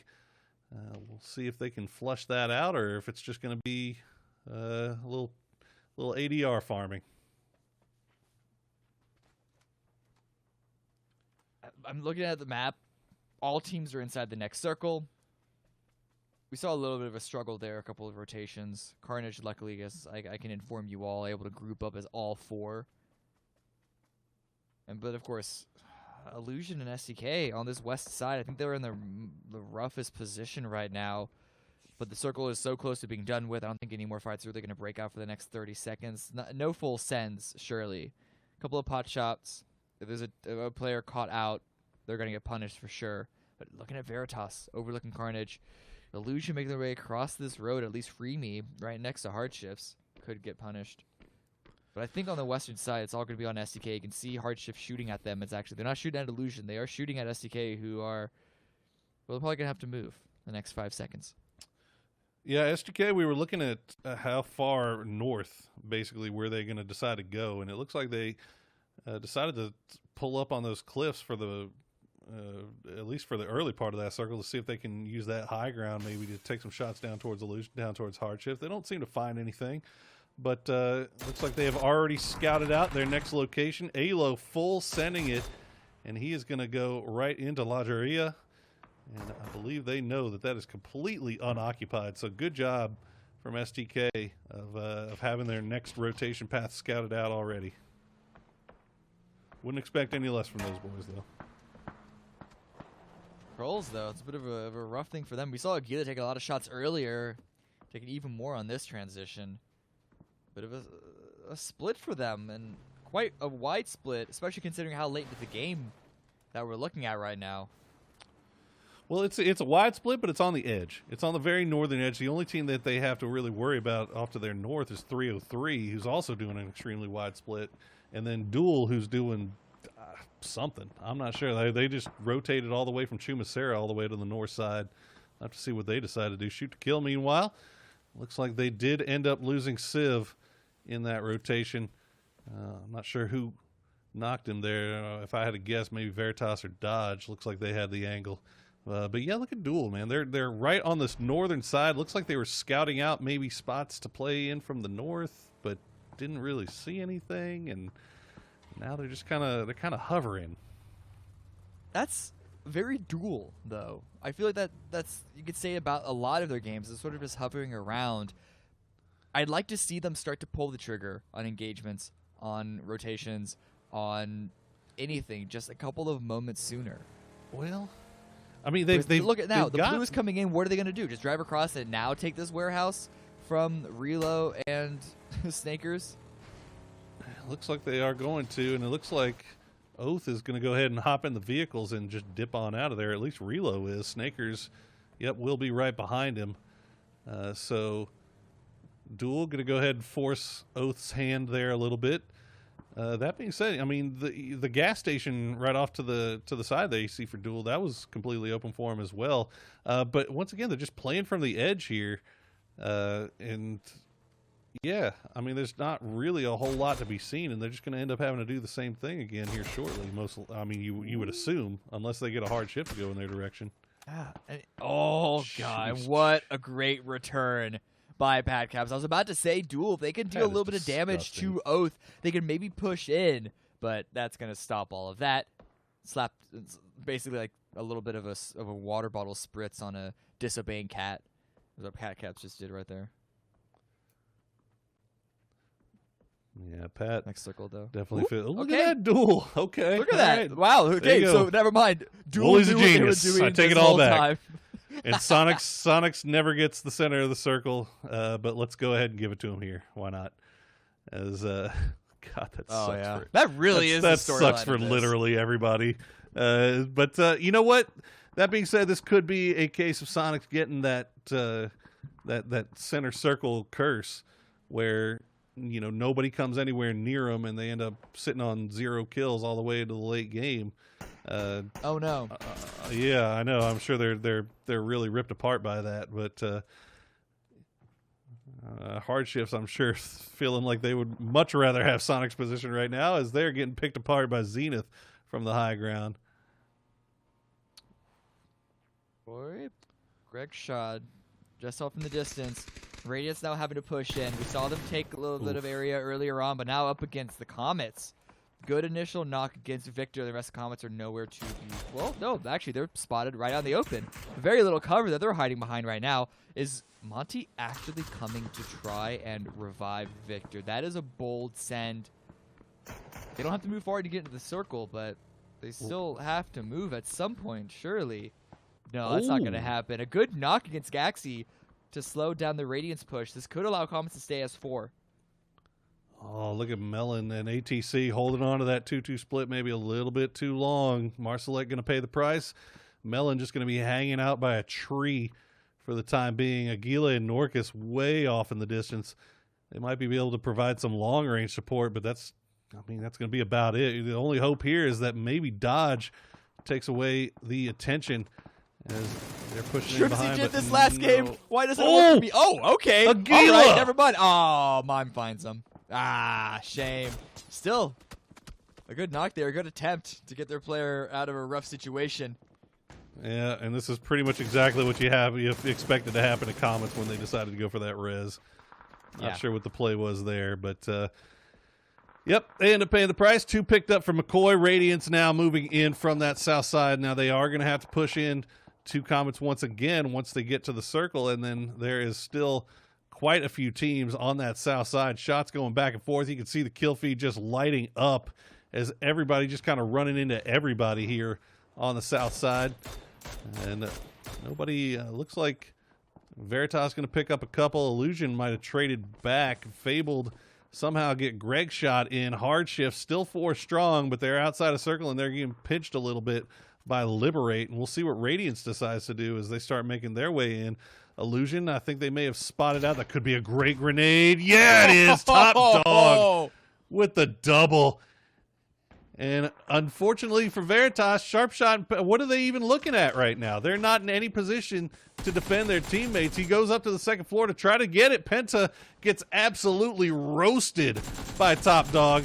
And here come the flushes. That's going to be it. Illusion collapsing on top of Veritas here as Sharpshot. I'm still not sure what angle he's watching here. I guess from the inside, they're going for the vehicle. They're trying to get out of there. Let's see what they decide to do. This is a really rough hold for Veritas, especially once they lost those 2. It's going to be an easy finish. Oop. What? Exploding gas can. It's okay. They should be able to get that res. Okay. Yeah, I mean, that's just a weird one to see. The res is certainly going to happen, though. But shoot to kill, pushing to 303. Uh-oh. A knock against Purdy Curdy gets finished. Oh, Luke. But do they know Alo is here? Solo player left. Can he win this 1v3? 1v4, actually, because Landune's also still up. Finds one, but immediately flicked on by a Honey Badger. That's going to be SDK removed in 12th place. It's been a bit of a down day for them. But now the hardships, instead that they're coming in late, coming in sandwiched. Liberate's trying to really take control and hold control of this area of the map. Really, really weird game there for SDK. Unfortunate, as they had to loot in a weird place and then wrap all the way around. Maluk gonna win the 1v1 against Simply Matthias. And Hardships just trying to stay alive in the cloud of smoke right now while they're getting peppered from the outside. And now it looks like Oath is coming up over the top. They're still 4 up. They've got 2 kills in the bank already. They hear the shots. They see the down players. They don't have a line on it, though. And it looks like Maluk will get the flush. And, oh my goodness. Everybody's just getting a piece of this. Crawfresh from Carnage going to find one. I think Chubba the last one up now for Hardships. He sees Ice Tech, but that blue is doing a lot more than tickle. 2 HP left, and he's going to get spotted. Yeah, rough run for a lot of these teams. But it's punishing when you take a fight very late when you're on the hard side of the shift. Carnage trying to punish an illusion rotation. A couple of good shots, but no real knock.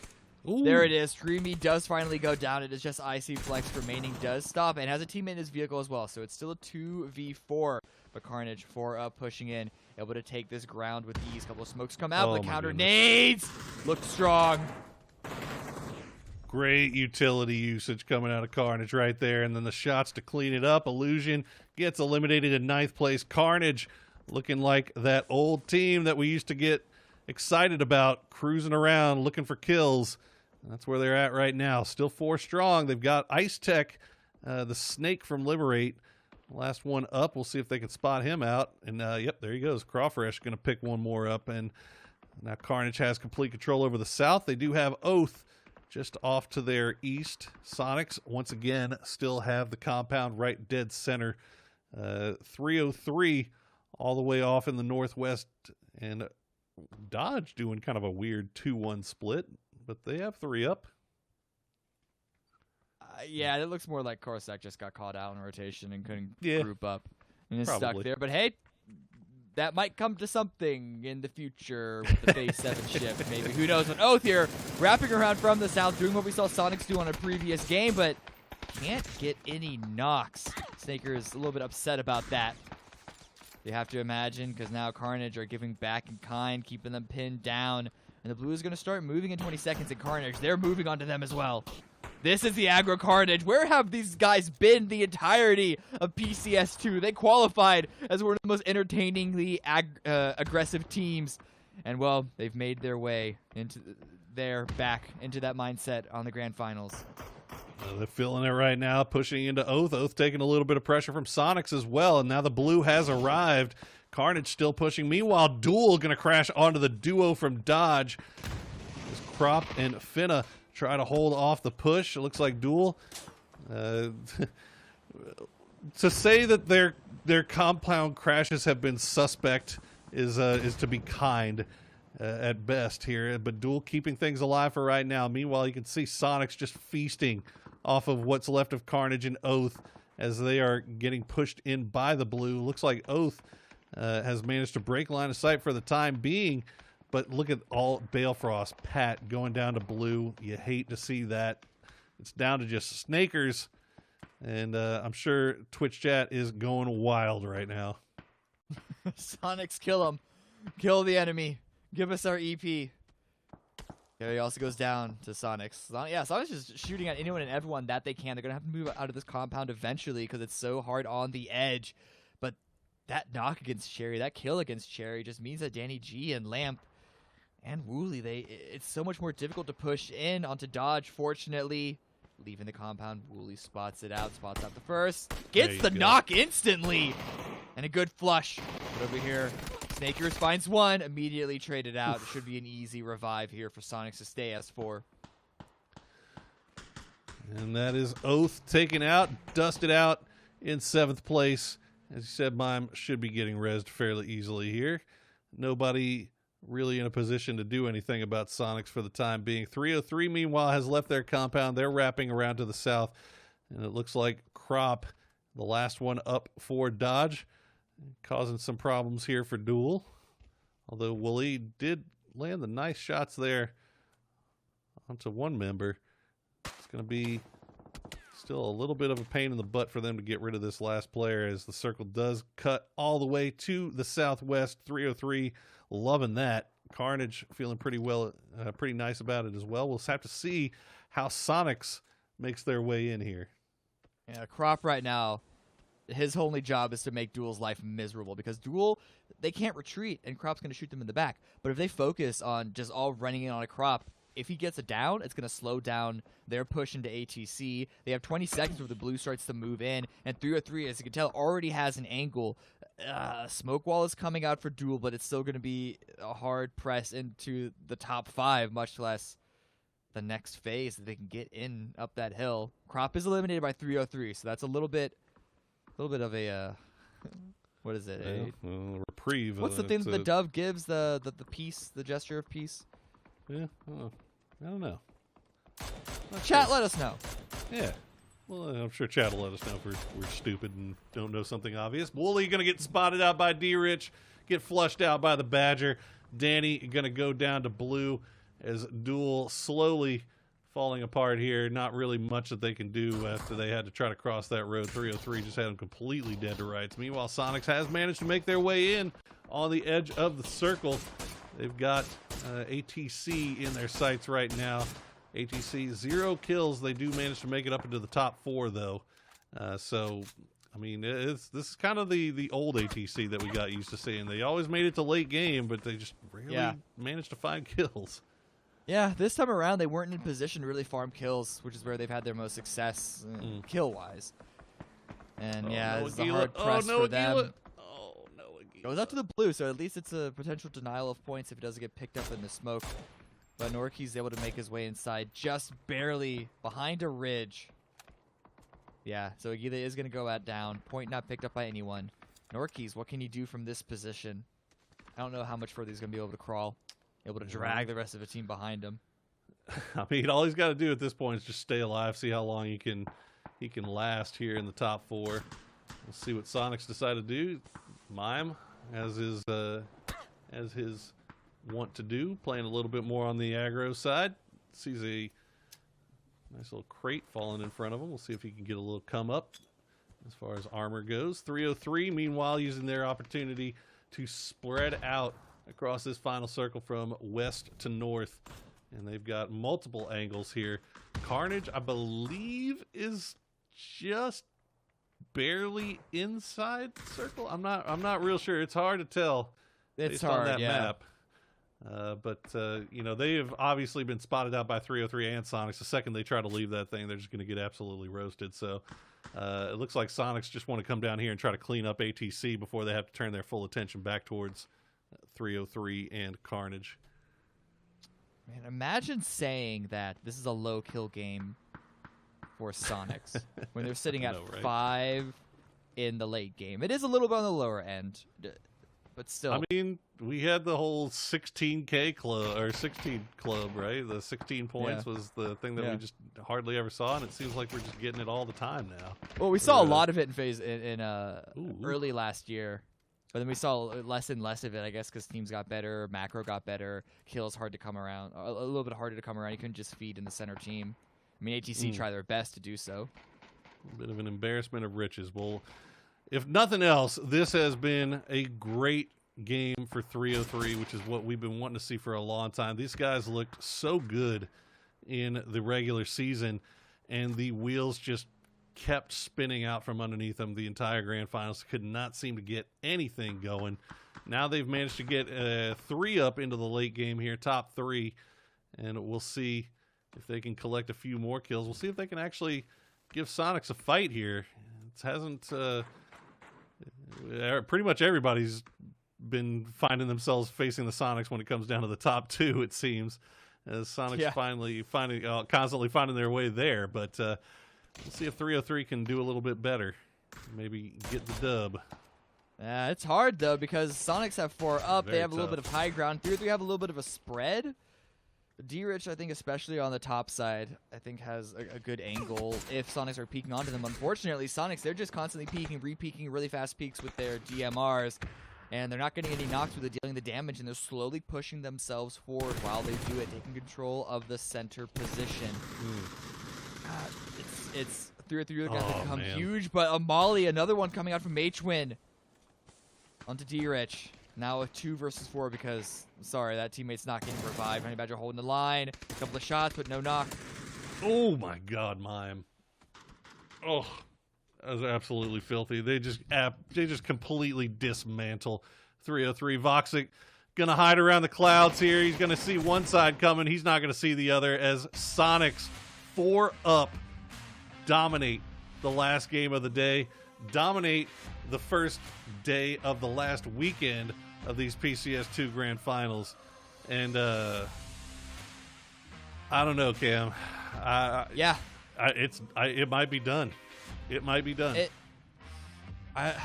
We'll see what the points are, but considering they not only did they win another game, Oath, which was the team that was in best position to really contend them tomorrow, went out in the middle of the pack, which is not an awful game, but when you're trying to climb over a 50-point deficit, it really, really makes it difficult. Still second place right now for Oath. Still third place for SDK, I believe. I don't think SDK made enough points to swap that position just yet. It's still like maybe 5 to 10 points behind. But it's that we haven't seen a point gap like this for the team in first place in the longest time.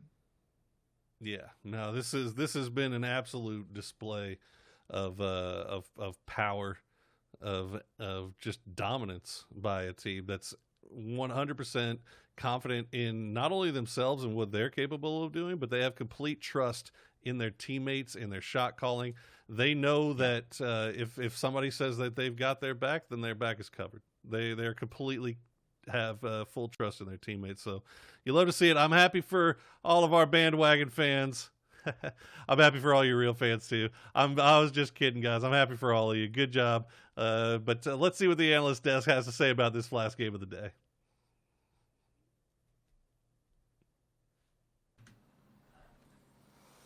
I mean, the reality is, what is left to say? The Sonics have come in like a storm. We've played 20 games. They've won agreed. 7 of them. If you go to top threes, they have 10 finishes in the top 3. They have 13 top 5 finishes in 20 games. Like, it's just bananas. And their kill counts on top of that are absolutely swagger-inducing. I don't even know. I'm a little bit scared of tomorrow's desk, guys, because it's just going to be like Sonic's Gush Fest for 4 games straight. I'm like, not working. Yeah, I'm happy I haven't got to deal with it tomorrow. I mean, to put it in perspective, we'll take a closer look at the points overall afterwards. But I mean, Sonics are the best performing Erangel team in the grand finals. 11.75 average on Erangel. Shoot to kill only managed 9.8. So that is like, even if Sonics just had 4 donuts tomorrow, SDK still need to overperform their average like so massively tomorrow. And again, as Oath as well. I mean, it's. I said the previous game was probably the one that decides the championship. That one's got to be the one, right? SDK goes out with 0. Oath didn't pull anything significant out of that. I mean, similar circle again. A little bit of circle love for Sonics. I know chat will hear me saying that, but they made a play for the high ground position. They were able to pressure into the circle for like 12 minutes straight. Yeah, it was disgusting. And just the fact that they've been able to make it this far every single game so consistently, with or without circle love, I mean, it's just ridiculous. I mean, that's what it comes down to, right? Like, there's a point where, like I said, 13 top 5 finishes, like, circles are just irrelevant, right? It lives up to that idea that the best teams win even when the deck's stacked against them. Hey, my old catchphrase is you should always win the games you're supposed to win. And if you're capitalizing on that RNG factor, you know what? you can say the same thing about PCS1. Wildcard had some great circles. STK had some great circles. It happens, but the fact that Sonics are able to completely capitalize this consistently, you can't talk about circles. I'm sorry. That's a very long catchphrase, but very good. It's surprisingly long, but I like it. Well, the catchphrase was you're supposed to win the games that you're supposed to win. That makes way more sense. No, and I've heard you say that. I was just having a bit of good time. I know you're going to Barbados tomorrow, so I got to troll you while I can before you go on your sunny vacation. I'm so jealous of you as I'm stuck here in country where the sky is turning red. Godspeed. So, any thoughts?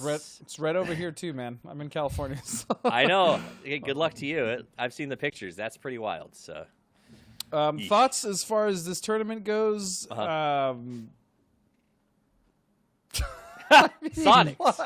Dot. What is there to say, man? Sonics have absolutely dominated the series, and I agree with Puck in that I don't think they're going to slow down tomorrow either.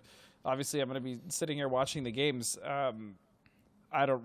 I don't know, man. I'm really trying to find something else to hype up, but Sonics has just sucked that right out of this event. They have just Shrimsy changed his name in my Discord a month ago to Big Daddy Domination, and I think that really speaks for itself. There's a lot of things I could say to Shrimsy about that name right now, but I'm gonna let him have this one.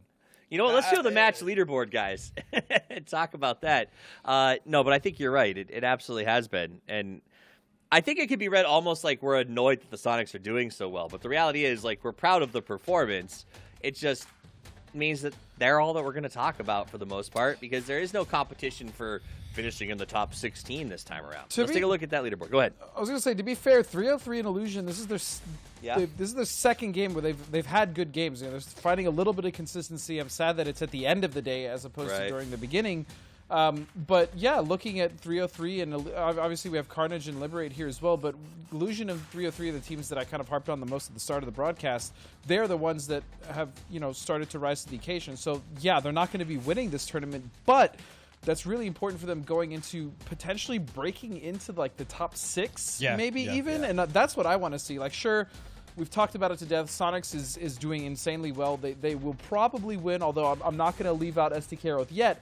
But I now want to look at the teams under them. I want to see will STK be at least the runner-up this time, if not, third place to Oath. Will Illusion be able to come back? Will ATC be able to kind of hold on to their top 5 spot? These are the things that I want to know going into tomorrow. I think that's a good point. And we'll run through the performance for this match real quick, and then when we get to the overall, we'll talk about people below the Sonics. Because you're right, it is a fairly close race for what is going to be some very big money differences as we go into games tomorrow. But top kills for this one, Honey Badger from 303 and Landoon, like you said.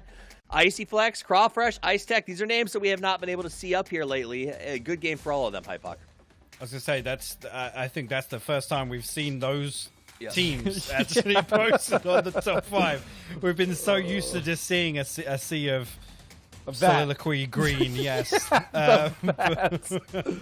But no, I mean, it's great to see these guys. And outside of prize money as well, these teams want to leave a statement on PCS2. Their final placement, it's big for them. And, whilst the race has almost been decided at the top, finishing top 8 here, there's no shame in that. They definitely want to keep going until the absolute last moment. Well, and the reality is, we don't know. When the internationals come back, if they come back, that I presume it will. The invites, we don't know how they're going to be handled. So it could presume that, hey, getting yourself into the top 5 could be the difference between making international or not when those invitations and qualifiers come out down the line. So performing at the individual basis, despite not winning, is still a very big deal for these teams. Yep. 100%. I couldn't agree more. Let's take a look at the overall leaderboard. The Sonics at 239. Okay, 7 chicken dinners. Absolutely phenomenal. We'll leave it at that because we'll probably talk about them all day tomorrow too. Let's look at the next groups down. The race for second was closer before this match. Oath has pulled ahead. And then you kind of go down from there. You got 41, 38, 28. So a nice mix up from 3rd to 6th. Very close between 7 through, honestly, all the way down to 13? Pretty much in the mix. So the middle pack's going to be a good fight tomorrow. Godspeed. I think it will. When I look at this and I look at shoot to kill in third, Yeah. I just think, man, there's a chance tomorrow. No, that'd be nuts if they No could do way, it, dude. or if No, Oath could do it. Listen, Dude, they have to get 81 points in 4 games. They have to Well, outperform Sonics by 81 right, points. and tomorrow. Sonics also can't get any points at all. But Right. that's, I also want to point out, while this is still up on the board, take away Sonic's ridiculous 13 top 5 finishes. They are closer to beating Shoot to Kill with kill points than Shoot to Kill is catching up to them with total points. So I think at the end of the day, you guys just really don't want to give this to me. I'm trying to make it You're trying to build exciting in hope. some way, man. You guys are just sucking it right out of. I mean, let's talk numbers, right? Shoot to Kill's best weekend was 95, and that was after the 2 bad games the Sonics had last week. They got 93, right? Yeah. So that would mean Sonics have to come out with like 0 12 points. points tomorrow, and then Shoot to Kill match their best week. That's the only way that Shoot to Kill gets them. Oath best obviously have a week in 1 day. smaller gap. Yeah, exactly. But here's the real question: is it impossible? nothing is No, impossible. it's if you just believe. highly See? improbable. See, that's what I'm saying. Tiggleton with 47, man. Marceli kind of caught up a little bit. He caught some kills this time around, but Tig One. is just. You got yeah. one today. Listen, okay. Let's look here. I'll look, say listen. it. I'll say it. I feel like Godspeed's like this kid at the carnival with all these I'm like just great trying to balloons. have a- He's trying to show High He's Pock clutching his new his straws, collection. man. He's trying to clutch his straws. Pock's I just there am. popping every single one of them. Oh, I love it. That's the top 5 kills. No big shifts in terms of leaders. Nope. And I don't expect that damage or any of these to really change based on, like you guys were saying earlier, the games that we saw today. There were no big shakeups. Jesus, dude. I Right? mean, I know. We're running out of- I was gonna say, I know Bizzle is watching. Like, give that man a raise. Come on, Biz. Right. I mean, we're running Dig deep, man. out of actual digit spaces on this display for Tiggleton. I mean, Yeah. he broke 10,000. Thank goodness we planned for decimals. That's all I have to say about that. That's wild. This has been a really crazy grand finals, man. To be honest, even though I'd predicted Sonics, I really thought STK was potentially gonna be in first, and then Sonics would maybe catch up and kind of edge them out in the end. But I mean, it's just not the case. It's not the case at all. I made a joke about Tig's power coming from his hair, and when he shaved his head, he seemed to. That's when he was having trouble with the Sonics, and now he's back to full force. I'm starting to Well, actually. believe it. I mean, it's crazy now that he's grown some questionable facial hair now, Yeah, and he's really actually has, kind of hit his final yeah. form. That's Maybe that's that even is crazier to think about. Maybe it is. Once he allowed the power to emit from his face, it was just unstoppable. But I mean, it's whatever it is, whatever is making him play the way he is. Don't ever change it because this is absolutely wild. Assist leader also Tiggleton. Marcelek, by the way, was ahead of him on the Nox, but it's one stat where Tig's not freaking dominating. You know what's also just so obnoxious about Tig is he's so nice. He's so humble about everything, and he's so easy to hang out with. I mean, I obviously, like, I've had the chat. It's just like I wish he was someone Which that you Tig could have hate. you met? At least I don't know. Tig was always really cool with me, so I'm just saying. I wish he was a little harder to hate, but I mean, the talent that the kid has is ridiculous. Which Tig did you meet, actually? The Tig I met, I remember feeding Chick-fil-A to in the hot tub at the MPL home.